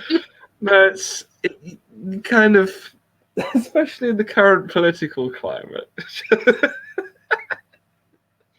Oh, hi, Johnny. How are you? Hello, Johnny. How are you doing? I'm sure you know what Netflix and chill means. Yes, but I read a story about someone who didn't. Oh, no. Oh, this chat. Oh.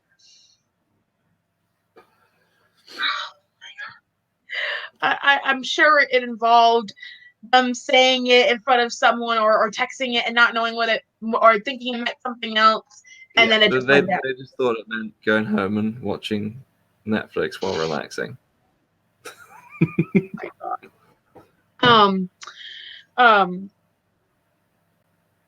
So let's see, another American sleigh.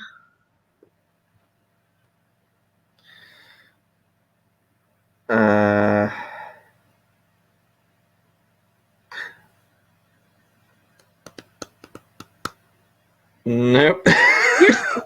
You're slaying that outfit. Oh, I think this would be kind of like destroying the pub, wouldn't it? No, it's something trending. Like you look. You're slaying it. Yeah, I get you now. Hi, Math Pig. Hello. You and I have definitely You and I definitely have to do a video, a live stream of us comparing American with the Irish culture, because I'm sure that's more absurd from what. We got some troubles if we're gonna be all Irish in the chat. I maybe shouldn't have phrased it like that. Okay, so this word can mean like two, or it has a couple of different meanings, or might have another. But well, it depends. Thirst. I'm thirsty. Mm-hmm. Right. Yes. Okay, I think you know what I mean. I think I do know what you mean. Are you thirsty for attention of an amorous kind? Are you looking for an amorous liaison? I was going with, like, thirsty as in drink, and also, like, he makes me thirsty. Oh, my culture's just guns and bombs. Oh. Right. Oh my God. You said Irish, didn't you? A friend of mine was stationed. He was in the army as a ammo tech, and he did bomb disposal. He was stationed in Ireland for a while. He blew up a pizza delivery guy's car. There's a bit of animosity between England and Ireland, and part of it is that there was a bit of a thing a while ago. So, because this pizza delivery guy's car had been stolen and it hadn't been found very quickly after being stolen, they were worried that somebody might have put a bomb in it. So the police closed the sort of a major road in Ireland and said to my friend who was in the bomb disposal crew at the time, right, we think there might be a bomb on this car. We need you to get rid of it. And they say, right, well, we'll start our bomb disposal procedures.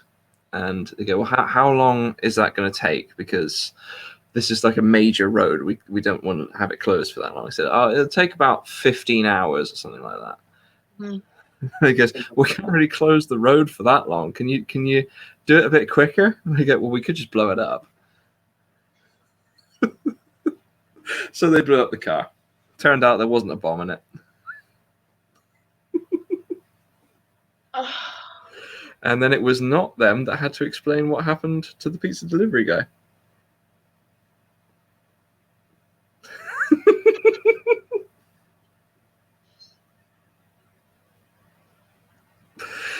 Anyway, what we got for slang? Oh, what are you? Huh? What are you if you're shattered? Shattered, like broken, like heartbroken, or like just I'm completely shattered. It's less serious than you'd think. Oh dear. How much less? Oh my god. So, what does it mean with you? Just tired. Just very tired. Just I'm shattered. I'm going to bed. You know what we say a lot of time when we're tired? We're pooped. No, we say that one as well. But shattered is a common one. There was another don't diss me. That one has kind of come over a little bit, but it's definitely much more of an American thing. If I've got this right, you are dissing someone, as in you are doing them a disservice in your manner of speech. Yeah, you're just saying, like, you're talking bad about them. Yeah, and then throwing shade is basically the same. Yeah, throwing shade. Throwing shade. That's also a very American way of putting it. Oh, so she's throwing shade at you. Hi, Purple.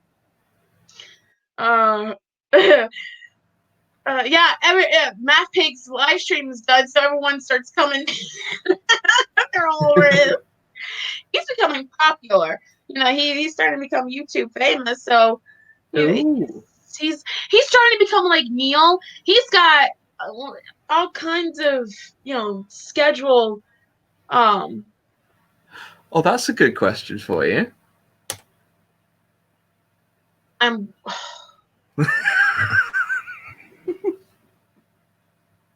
Part of me kind of is going to a place where I don't want to go, but I don't think that's what it is. Don't go to that place. It's not that. I don't know. I'm late. I'm sorry. I'm wanker. Is it basically shattered that you're there? I'm tired. I'm wankered. I'm tired. I don't know. It could be used in that way. People have used it in that way, but that's not the most common meaning of the phrase.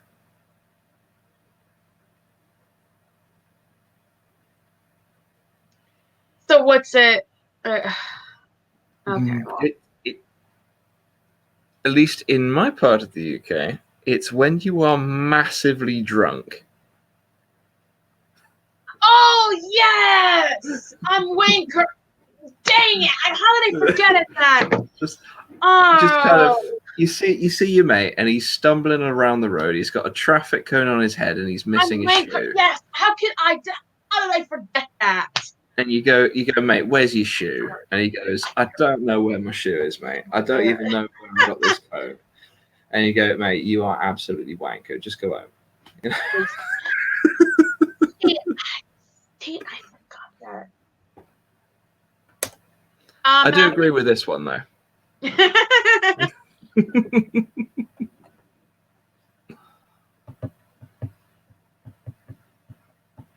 So with Math Pig, are you wankered a lot?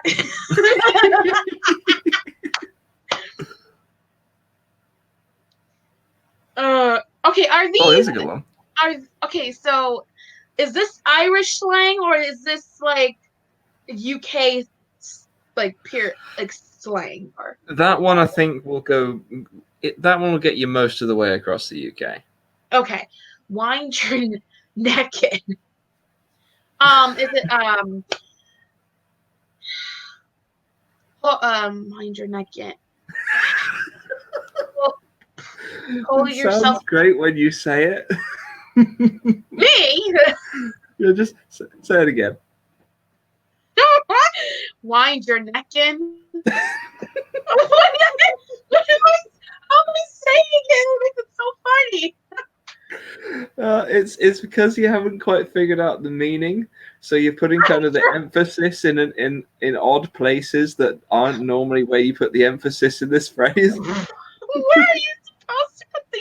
I would say, wind your neck in, or or wind your neck in, or how are you That's supposed? closer. That's closer. Wind your. What's wind your neck in? I don't know. I'm lost. Wind Okay, your neck if someone is kind of getting a bit belligerent and they're really kind of getting in your face trying to tell you something, you might tell them to wind their neck in. Sounds so stupid.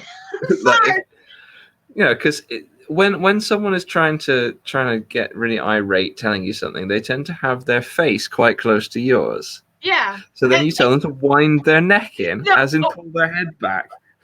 Wind your neck. Pull your head. Oh my god. You know Go what? on, wind your neck in. What? What? Who are you looking at? You know. Wind your how it's said. Well, I'm trying. Go on, wind your neck in. Wind your neck. Wind your neck. I can't. I'm sorry. I have to say wind your neck in. Sorry, I say it like that. You know that thing where, depending on which word in a sentence you put emphasis on, it completely changes the meaning of the sentence. Like the sentence, "I never said I stole your money." You can put the emphasis. You can emphasize each individual word of that sentence, and each individual word has a different meaning if you put the emphasis on it. Like, "I never said I stole your money," or "I never said I stole your money," or "I never said I stole your money," or "I never said I stole your money." Okay, you sound like you said the exact same thing over. Never said I stole your money. What are you talking about, Math Pig? She knows that. Which what do I know what? She knows why explain yourself, Math Pig. If you don't, I will force you. Because I'm with him, like he's blunt and so we've gotten like we're really good friends and so therefore we're not afraid to like say things to each other and kind of like Just tell him to wind his neck in. oh my god. Oh. I guess he's wind your neck. All right, I want to know the answer to this one as well. What's the crate? I'm guessing that's an Irish one. What's the crate? I don't know. She know what's the crate? I don't know.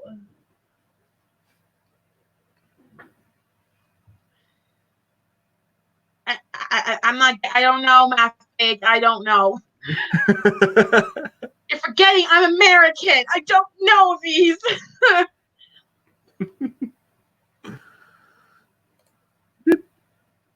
She is. I'm not. Hey, what is it? I don't know if that is actually about the he's slang. insulting. Is that an insult? What's the Craig? Is that an insult? I'm so, she wait. Oh, now I gotta look it up because now he's saying unsubscribe. She is an you better not. Oh, you're gonna get it if that is an insult. No, you didn't tell me before. I don't think. I'm not sure.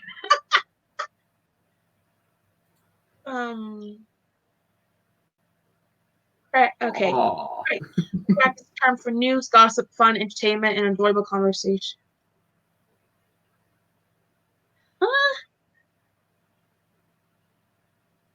I'm getting like. It says the word Craig has many, many meanings. So what the heck does it mean? Oh, storms. Oh my god. You know what? I'm not even. You are confused. Math Pig, you're gonna have to speak American to me. I don't understand. Oh, it's pronounced. I could try speaking American, but it comes out the crack. wrong. Oh, it's pronounced crack. Well, I didn't know. Sassy's a good crack. Okay. Sassy is a good crack. It's making me, because I'm trying to. Crack is a term for news, gossip, fun, entertainment, and enjoyable conversation, particularly prominent in Ireland. So I'm fun. That's what I'm getting from. I'm fun. There you go. See, it's a compliment. Oh, it's a compliment. Okay. Well, how do I know when I'm? Oh, I'm fun to talk to. Yeah.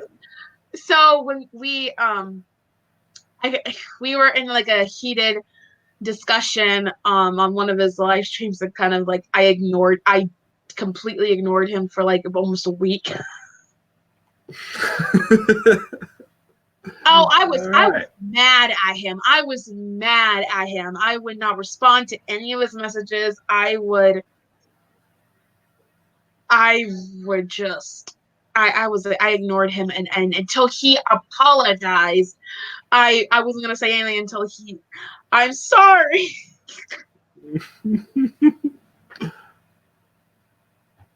But I can't remember where we met. I think we met in one of Neil's live chats, I think.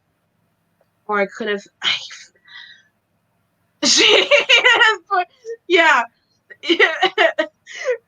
Can you see Math Pig's last message? Said sorry, first text. I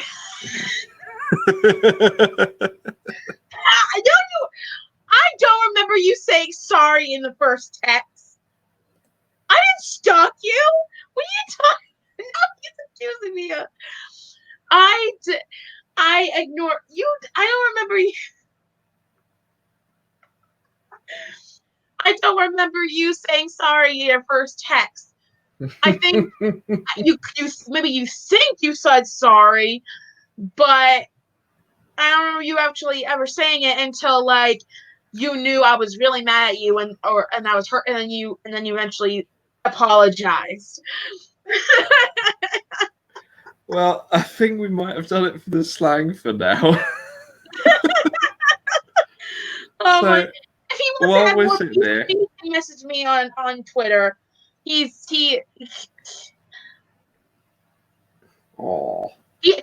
hasn't noticed, but I unfriended him a while ago on Facebook. Oh dear. Hey, he was having a problem with me posting memes or anything that had to do with God. So I wasn't doing anything wrong, but he kind of was given that impression when we were not, and so I kind of like, well, you know what? Dear. If you're not gonna like it, then I'm gonna unfriend you then, because I said that to myself, but like, because I ain't got time to worry about if you're gonna like it or not, and ain't nobody got time for that. Okay, let's internet loves. You can okay. You can. We're real people, Math Pig. Yes, we met online and we haven't, you know, I'm a met real in man. person, but we do know each other. We talk, we interact. So it's like I don't consider you guys as my internet friends. I consider as my friends. Oh, he noticed. No, I agree. I get on a lot better with a lot of the people I meet online than the people I meet in person. At least you get to meet Orla. At least met Orla because you're lucky. You're That's nearby. true. Yeah, that is true. I mean, I can't just pop up and go to England right now, or fight or go to Ireland, or so yeah. So no We matter, should I have don't know how long it's gonna be until the day that one of us can meet each other sometime, somewhere, somehow. I was trying to figure out what I would do if I just saw you wandering around in England.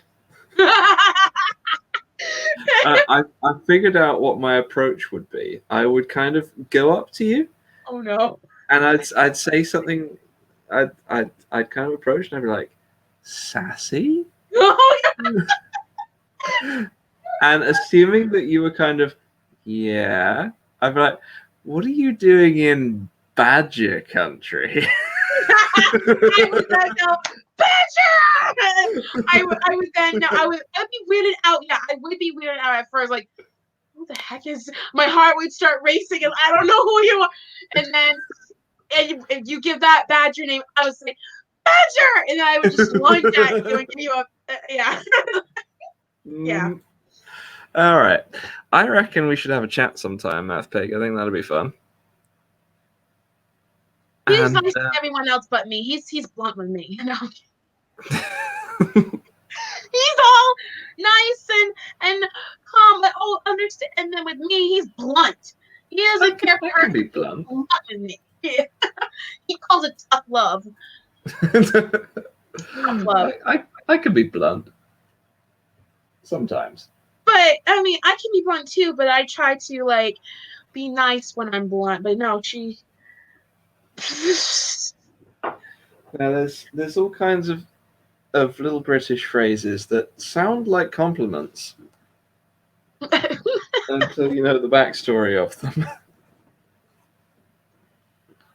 Oh gosh, there's just seems to be so much more besides the slang terms and the difference between the American slang terms and the UK. I mean, there's oh my gosh, we have to do this again sometime. Mm-hmm.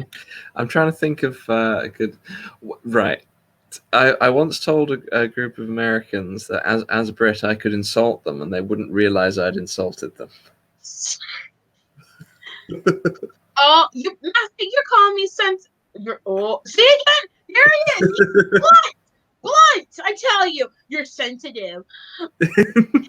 Oh, you're gonna get. I'm gonna slide into your DM and I'm gonna get in trouble, mister.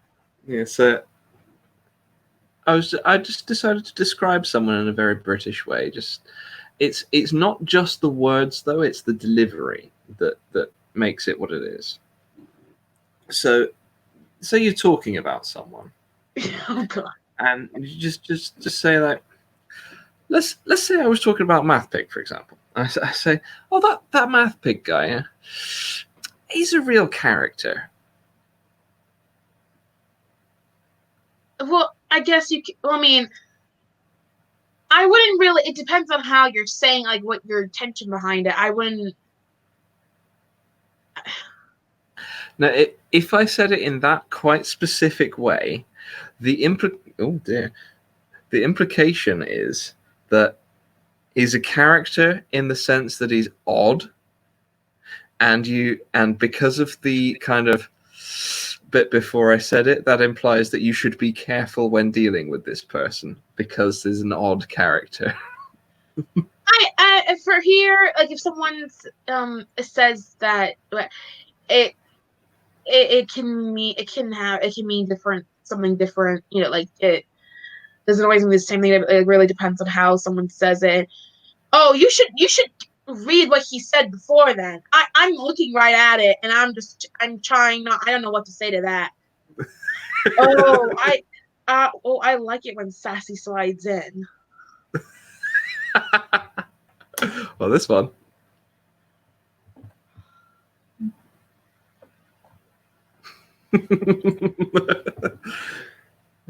I tried imitating an Irish voice.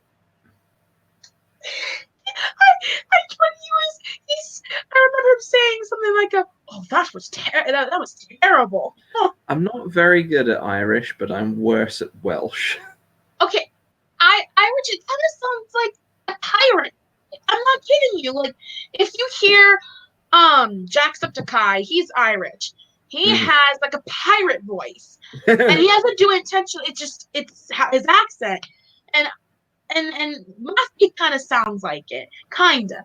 And so from what I've heard so far, when hearing Irishmen talk, they kind of you sound like a pirate with an accent. Okay. The stereotypical pirate voice is very much related to the Cornish accent. And Cornwall is the southwesternmost county of the United Kingdom. Now, if you look at the map of United Kingdom, Ireland is right up from the sticky out bit with Cornwall on it. So there's a bit of crossover between the Cornish and the Irish accent. They're not exactly the same because I'm going to try and do an Irish accent, right? So you're talking Irish, you're a bit like this, you're talking, you got the, I can't do it very well. And then if you talk Cornish, you're more like, oh, that's a proper job, that is, down in Cornwall, right? So there's a lot of crossover, but they're not quite the same. And the pirate, because a lot of the piracy took place around the south coast of England, around Cornwall, and also between Cornwall and Ireland. That's why that's the pirate voice. Interesting. If I started talking with the Irish accent, watch it. Matt Pig's gonna. That was terrible. I Matt Pig. Give me a sentence that I can understand. I can speak. I can actually pronounce it. And then I'll try to say it I'll try to imitate as best as I possibly can. I'll try. Like not a short sentence, but like enough to. Don't Sassy is Jamaican. What? You what? What? Sassy is Jamaican? No, I'm not. What? That makes so sad. Now I'm confused. No, I'm not. Don't Sassy. Is that like a term? Okay, she sounds Jamaican doing. He just said she sounds Jamaican doing Ireland. Okay, so what happens when you do an Irish accent? What does it sound like? I told you, Matthew, give me a set.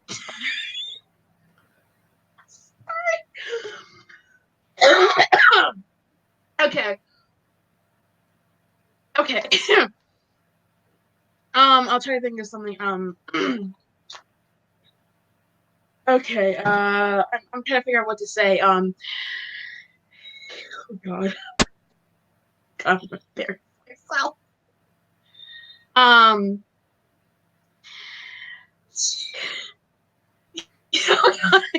can't. Okay.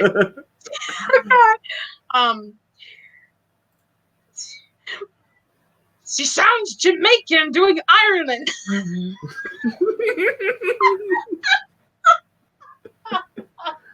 Oh dear. I'm trying so I used to be able to do an all right Australian accent, but then it got worse over time. I can't do it anymore. That's and then, Well, and then I'll try. Okay, I like it when Sassy slides in. okay, I can kind of see where the Jamaican comes in there. I don't. What any minute Matthew's gonna. Anytime Matthew's gonna start saying shame on you. It's a disgrace to the Irish accent. I don't do well even with English. I don't do well with any accent. But I can kind of do Scottish. I see. I don't listen to Scottish people enough to like get an idea of what they really. You see, when I try to imitate a Scottish accent, I try to imitate a comedian called Frankie Boyle. The problem with Frankie Boyle is he is very sarcastic, and he's the kind of comedian that will pick out people in the audience and just destroy them. So there was one incident at one of his shows where he said something to somebody in the audience, and they tried to kind of come back on him and like counter what he'd said, and his response was just, I'm not going to try and do his voice. His response was just something along the lines of, look, don't try this with me. You don't have the long-term emotional trauma to do my kind of comedy. Matt Pig says, you try to not do what you usually do, and it's awful. And he says, just be Irish Jamaican. I don't try to sound like. What is that sound? See, when you talk, let me try and do Scottish.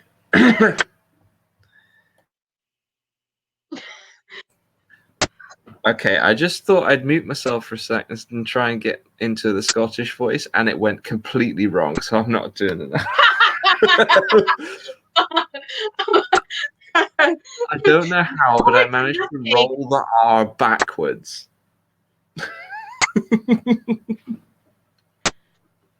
I can kind of do well with Spanish, like speaking Spanish. I can maybe sound good enough, maybe, I don't know. So I know some Spanish words, and there's a song which I love by Madonna, because I love Madonna's music. She has a song called La Isla Bonita, and yeah, it's yeah, and that's what the song's called, La Isla Bonita, and I can't. She does speak a little bit of Spanish, in like a little like a part of the song, like, but it's so that I don't know Spanish, like all of, I can't really. Matthew says, "Who's head pounding their who's head pounding their mic?"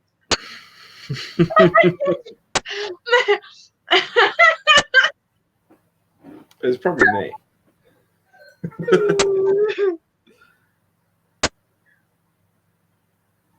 Oh my god. No, I want to go on Mathic's channel, like because he always features everyone else. I mean, we know, like, we're friends with, or we know, but he never wants me on, so he's never asked me. I kind of feel left out, but it's okay. I'm cool with it. Yes, Math Pig, I have seen Scottish men in an elevator. Scottishman in an elevator on YouTube. What's that? It's a voice recognition elevator, and they're trying to get to floor 11, but with Scottish accents. Oh no! Right there, can't really deal with this here. Elevator 11. 11. Okay. we 11. 11. 11. Hey, Math Pig, watch it. She said, "Oh, I've asked twice. She's afraid." No, I'm not afraid. 11. No. Okay, I'm not gonna. Okay, maybe I am just a little bit, but not because this is not something that I'm afraid because it's how's it because I'm new to it. No, I'm completely used to obviously going on other people's channel. It's because you're so blind and you will pound me. Not using that. Rephrase that. You will hound me with questions and try to dig deep and will try to catch me off guard. That's what I'm worried about. If you promise not to fall out with me. I'm not making no promises. It depends on how you act. It depends on the kind of questions and because last time it didn't go so well when we were discussing. No, I didn't. No, oh God, I didn't mean to. No, I didn't mean to say pound. Now everyone's going in the chat. Uh-oh. What happened to Badger? Oh no.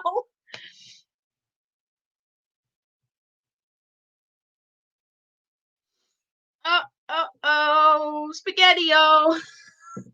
I'm alone. Well, I guess Badger gave me the rights to his channel, so I guess this is now Sassy Badger channel. Sassy Badger.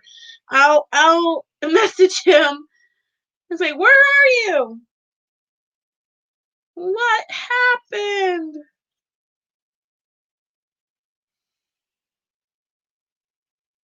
Oh God. Sassy, take off.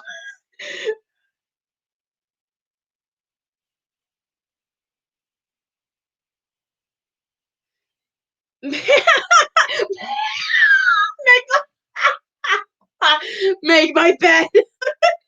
Sassy, take over. What? Why am I taking over? Where'd you go? I don't want to take this. What's going on? And Math Pig, I don't like making my bed. Okay, no, don't stop. Stop saying. I didn't mean to say the word pound. I didn't mean to say that. I tried to rephrase it.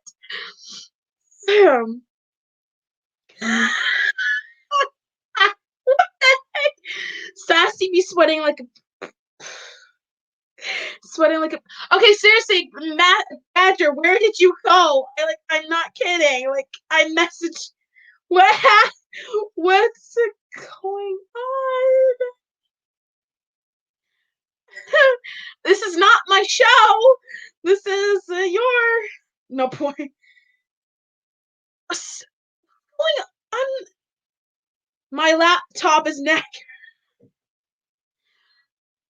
Well, I can't end the stream, so I mean, I can. The only thing I can do is leave studio, and then the live stream will still be going. So,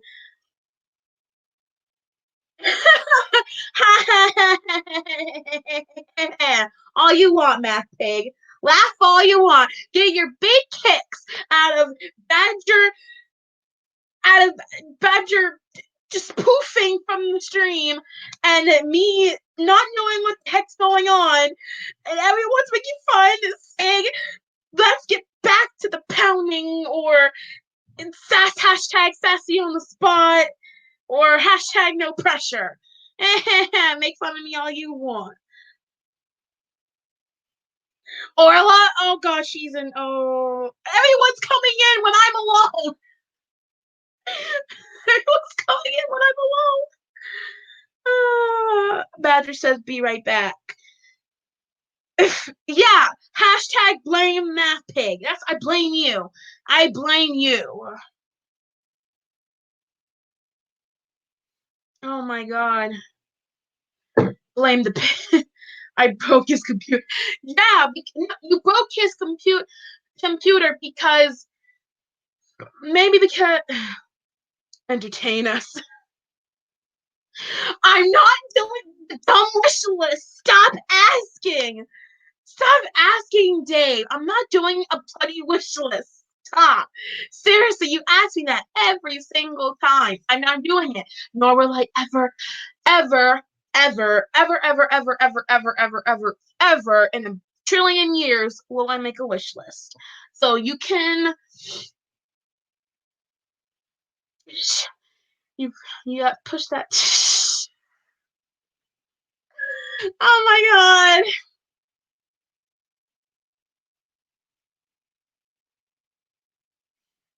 Critical. I know, Matt. See, Nerdy, you're on my side. Look how Kimberly Matthew did this to me. I know. He, that's just rude. It's just, yeah. Hashtag Nerdy is innocent. Yeah, well. Purple. Sassy, just sing a song to kill time until Badger gets back in there. Oh, God. Oh, no. Oh, God. Um, sing the Badger song. It will help summon him. Oh god. Oh my lord.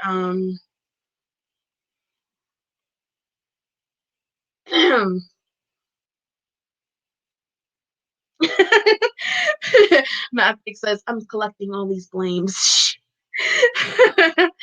um okay, fine, I'll sing. Okay. No, I'm not talking about Star Wars. I do kind of like it. But I'm not like a super fan. Okay? You don't have to worry about spoilers from me. I haven't even watched the past few Star Wars episodes. Movies, so you don't have to worry about that. Okay, I guess I will sing us. This isn't my show. I feel weird. This isn't my show. I don't even know how long he's gonna be gone. Okay.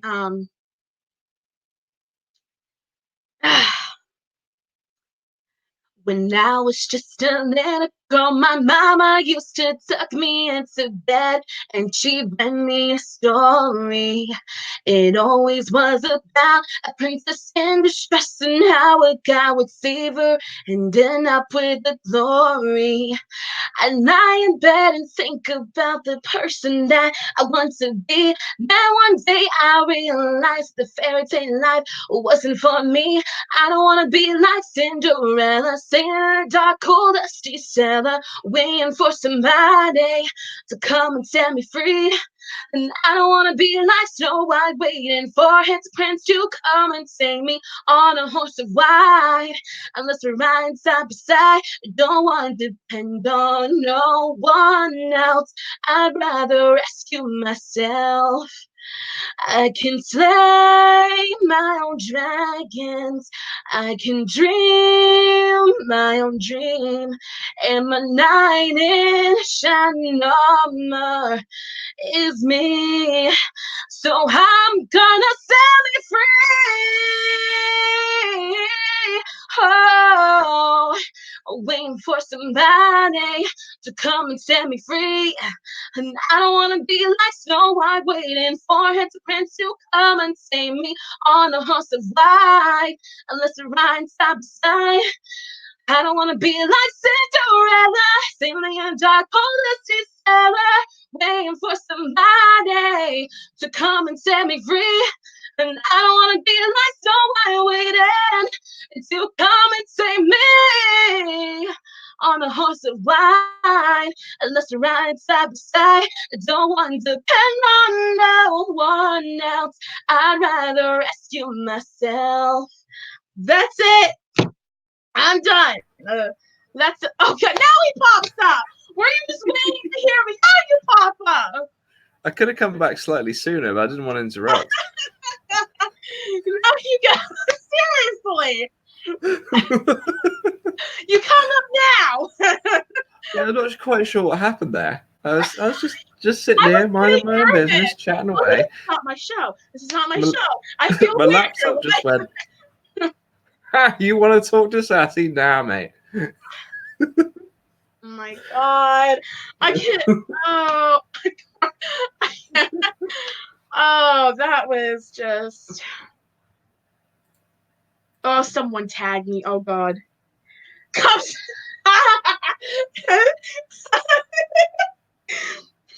Matt Peaks tagged. I don't know if you saw it. Come see Miss Sassy be singing on Badger channel because his computer crashed.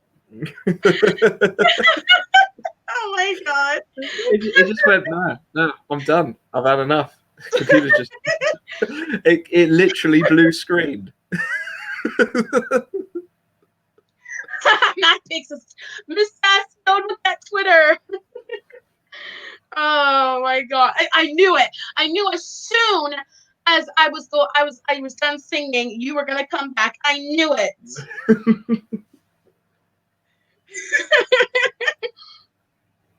I knew it, and I just, oh my god. Everyone, one of the, ow. Steady on there, all right? One of them says, that was great, truly. Thanks for the music, Sassy. Oh god. I could sing a song if you want. What? Come on, let's hear the Badger sing. Let's hear Badger. I could sing the Badger song if you want. I don't even know what the Badger song is. Oh, it's the lyrics are very complicated and in depth about badgers. Just let me sing you the song of my people. This is the song. It was originally written by the chap who did the Weeble stuff animations before YouTube was really a thing, and it goes like this. Badger, badger, badger, badger, badger, badger, badger, badger, badger. That's the song. That's the Badger song.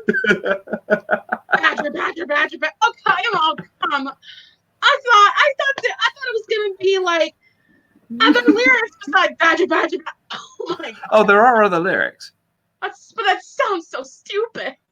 There are other lyrics. The rest of them go badger, badger, badger, badger, badger, badger, badger, badger, badger, badger, badger, badger, mushroom, mushroom, badger, badger, badger. Okay, it's so okay. If you start, I'm gonna start singing Baby Shark.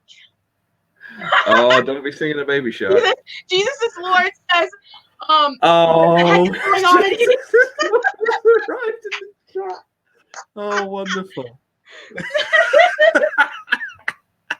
No, that Badger song sounds almost as annoying as the bird. Bird is a word. The bird is a word.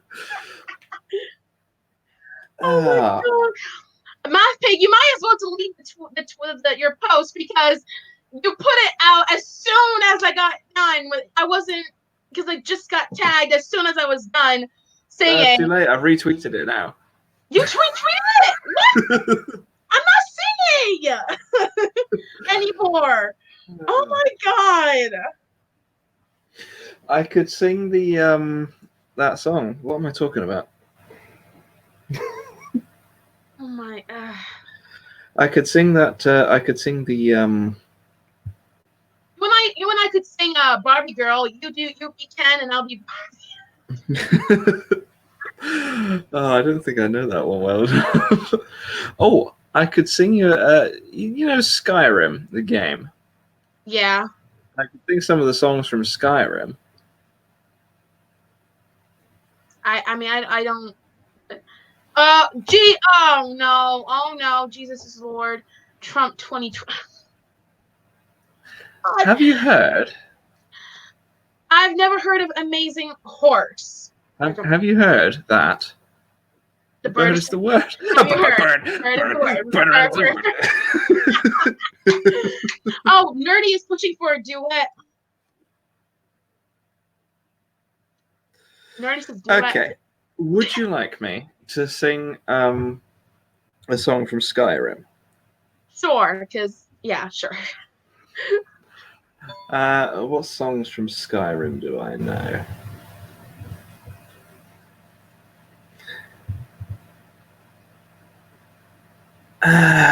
What do we got? Oh, I could sing. You know the kind of the lyrics in the dragon language of the main theme. Just give me. I'm gonna send you a private message just for a quick second or something. Yeah, no, that's fine. Now you know the song. Well, let's ask the chat. Does anyone know the song, the lyrics of the main theme, but as they're sung to a slightly different tune later in the game? When something happens.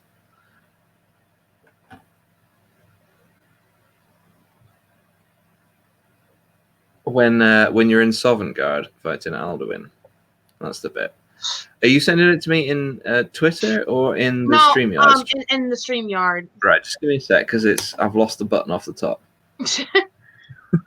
Oh, there it is. It's moved the buttons to the side now. Thanks, StreamYard. Moving the whole interface around.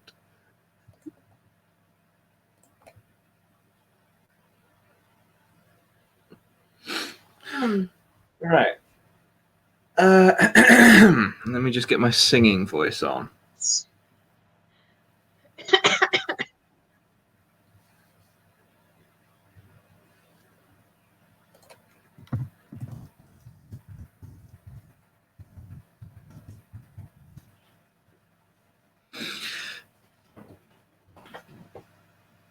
So, oh, by the way, to Jesus is Lord. Apologies for not having replied to an email you sent me some time ago. I've had a lot of stuff on my plate, but I will get back to you.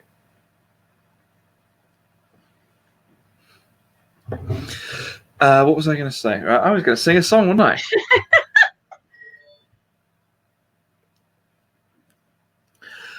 I? Dovahkiin, Dovahkiin, Naluksin Lusfarin. And then I forgot the rest of the lyrics, haven't I? Oh, oh, come on. I suddenly realized, what is the next line? Give me a sec while I get the lyrics up and I'll try it again. Oh. I'm going to type on the microphone. Oh, dear. I haven't sung this song for quite some time. I've just realized that I actually don't remember how some of the verses go into the next ones.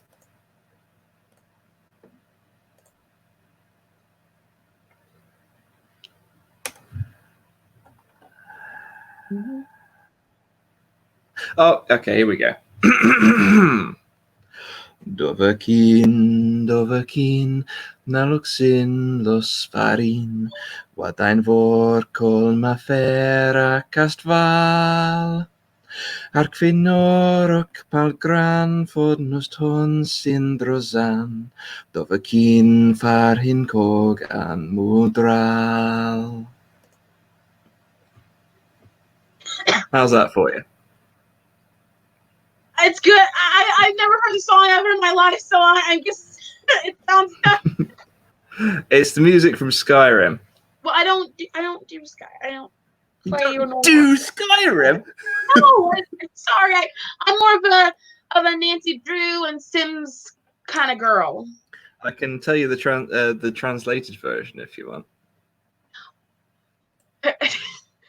If you translate it from the dragon language into English, it goes, Dragonborn, Dragonborn, by his honor is sworn to keep evil forever at bay. And the fiercest foes rout when they hear triumphs shout, Dragonborn, for your blessing we pray. Interesting. Oh, we got Math Pig 3 now. Why is Math Pig jumping? We got Math Pig 3. And we got Math Pig 2. What is he doing? He's math pigging up the show. Math Pig. How many different channels does Math Pig have?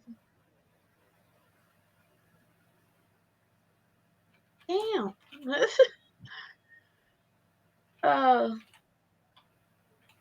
I'm not even gonna pitch.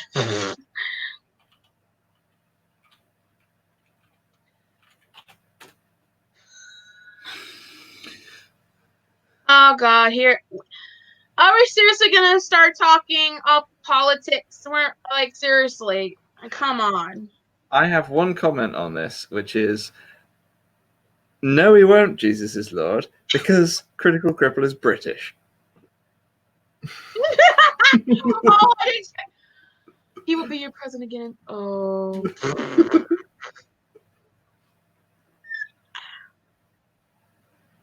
Oh dear. Wow. Okay, maybe get rid of him for now. All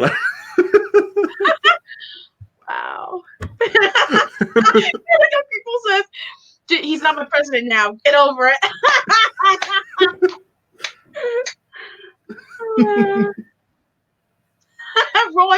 Rory says in the chat the math pigs are breeding in chat.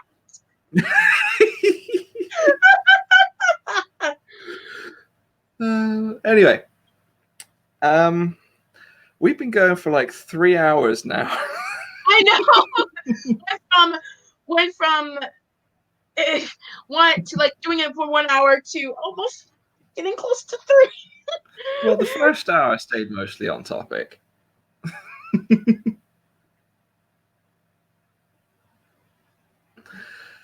my gosh. Orla says, wow, he spoke to me. Did the apocalypse happen when I wasn't looking? I did. Okay. So, Mr. Jesus is Lord. I have a little thing going with this chap, which is a while ago I said to him that if he wanted, he could come on my channel for a discussion about a topic, which we tried to arrange for a little while, and then stuff happened in my life that I couldn't really deal with. But wait, regular viewers may have noticed that there hasn't been anything regular to view for the last few months. I mean, I've noticed. I just didn't. Yeah, I've had some stuff going on in my life that's meant that I haven't really been able to do a lot of video type things. Mm-hmm. So, unfortunately, I haven't managed to have that discussion with Mr. Jesus is Lord yet, although I would like to at some point. So I will be emailing him again at some point to try to get that sorted out. I mean, when I first said to him, it was in someone else's live chat. I was in like an after party or something, and he was in the chat. And I said, if you'd like to have a discussion, here's my email address. The first message I got from him was just the subject line said, anytime, any place, liberal. What?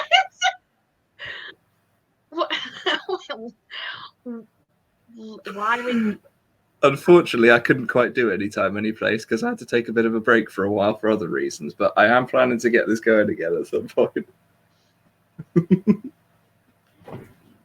I mean, I would have, if before, I might have considered like a while ago, could have considered having conversation, but he's too intimidated by women, so that's why he won't speak to us. No, I've heard about that.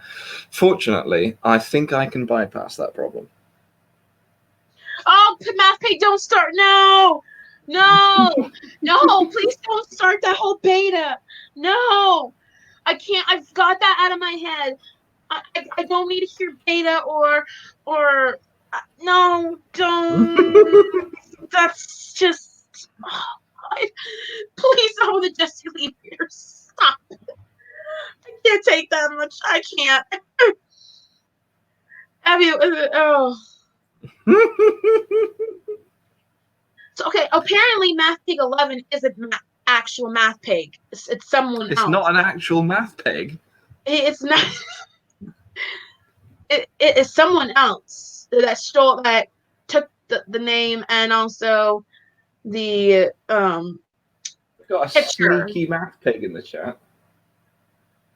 A Math Pig, amazing. Oh, stop! No. Oh my god. Well, I'm just going to do a couple of things here so that for future reference we can deal with this more easily. There we go.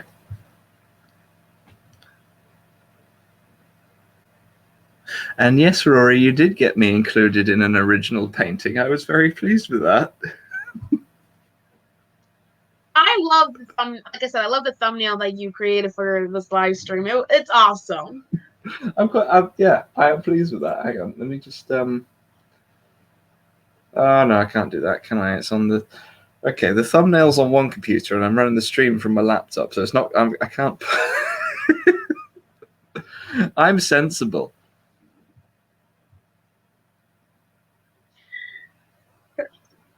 Nerdy. Oh god.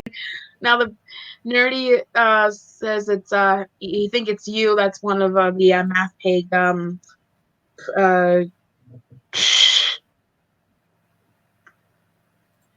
you're probably one of the Math Pigs. What you don't realize is I'm all of the math pigs. I'm even the original math pig.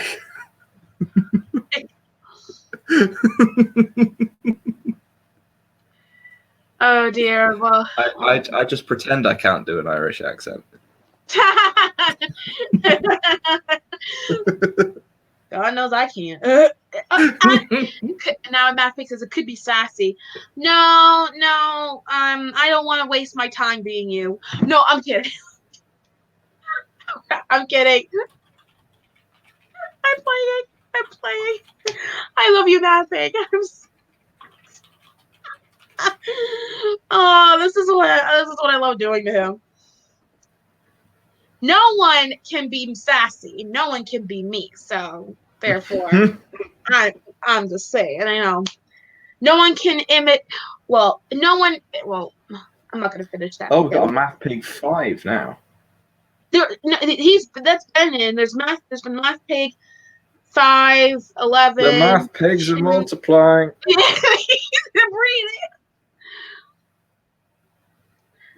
Did Badger just dox Math Pig? Well, of course I know him. He's me. Oh, I had that going for a while. I was in a gaming server. We were playing a game, and I invited a friend of mine to join this gaming clan with me. Mm-hmm. And nobody knew who this guy was, and they would ask me who he was, and I wouldn't tell them. So they all thought he was me. So, because they'd never heard him speak, so they didn't know that he sounded different to me. So I got him to come in, and every time that they asked, "Oh, who's that guy? Do you know him?" And I'd say, "Well, of course I know him. He's me." Oh dear.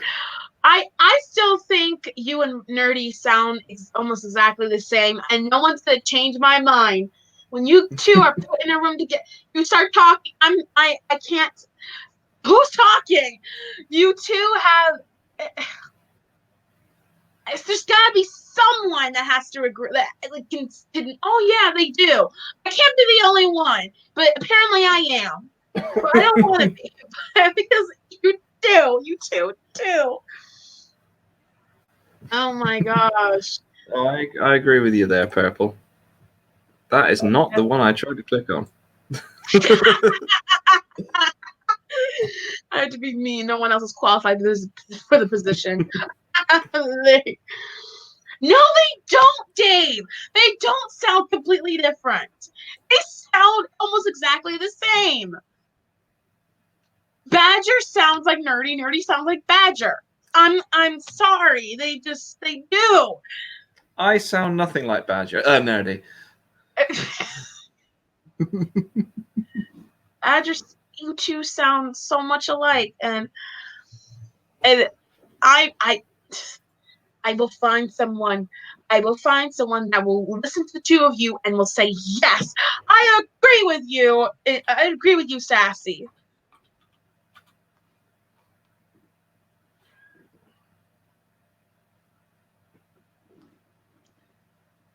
You guys are all too much. Right. We should probably start wrapping it up at some point because it's getting rather late here. Yeah, I actually have to get to bed around 9, so but I mean I'm glad I came on here, and sure, I was freaking out a little bit when you poofed and I was all alone and I didn't know how long you were gonna be gone. Well, I thought I'd let you finish your song before I came back.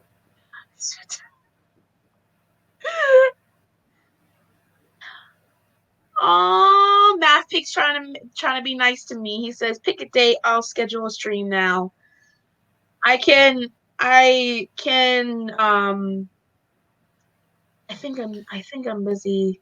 If you're on the Twitters, Mr. Mathpig, send me a twit, and then we can A twit. we can try and Send me a twit. we can try and like arrange something. Either you come on here, or I'll go on yours, or something like that. Or if you can't get through to me on the twit, send me an email, and my official email address is.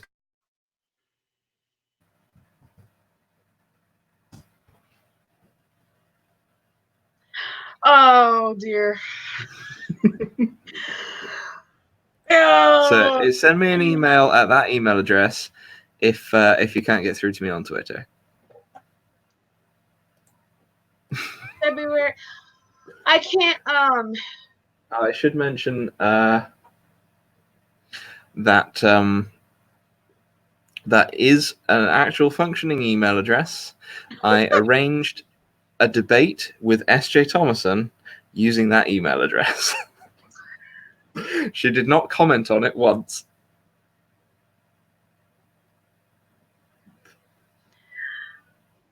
Everyone's starting to mash up your name and Dave's name and nerd critical bad rodent. Bad rodent. And then he says nerd tempered cripple. Nerd tempered cripple. Oh, that's funny. Nerd tempered cripple.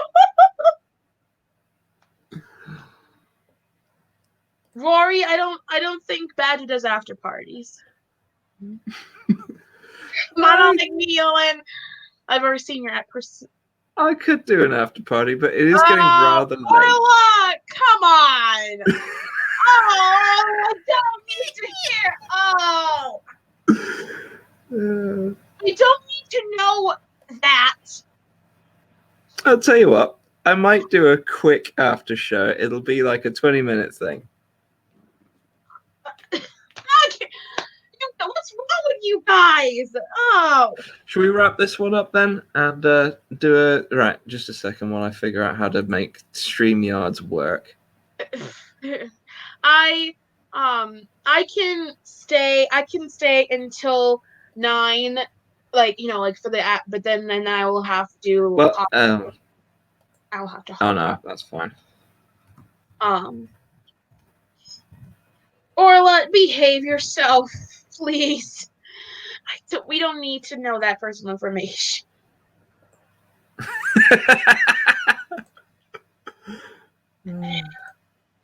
Critic, stop it, Dave. First he says it's a furry, and then he says is it white or black.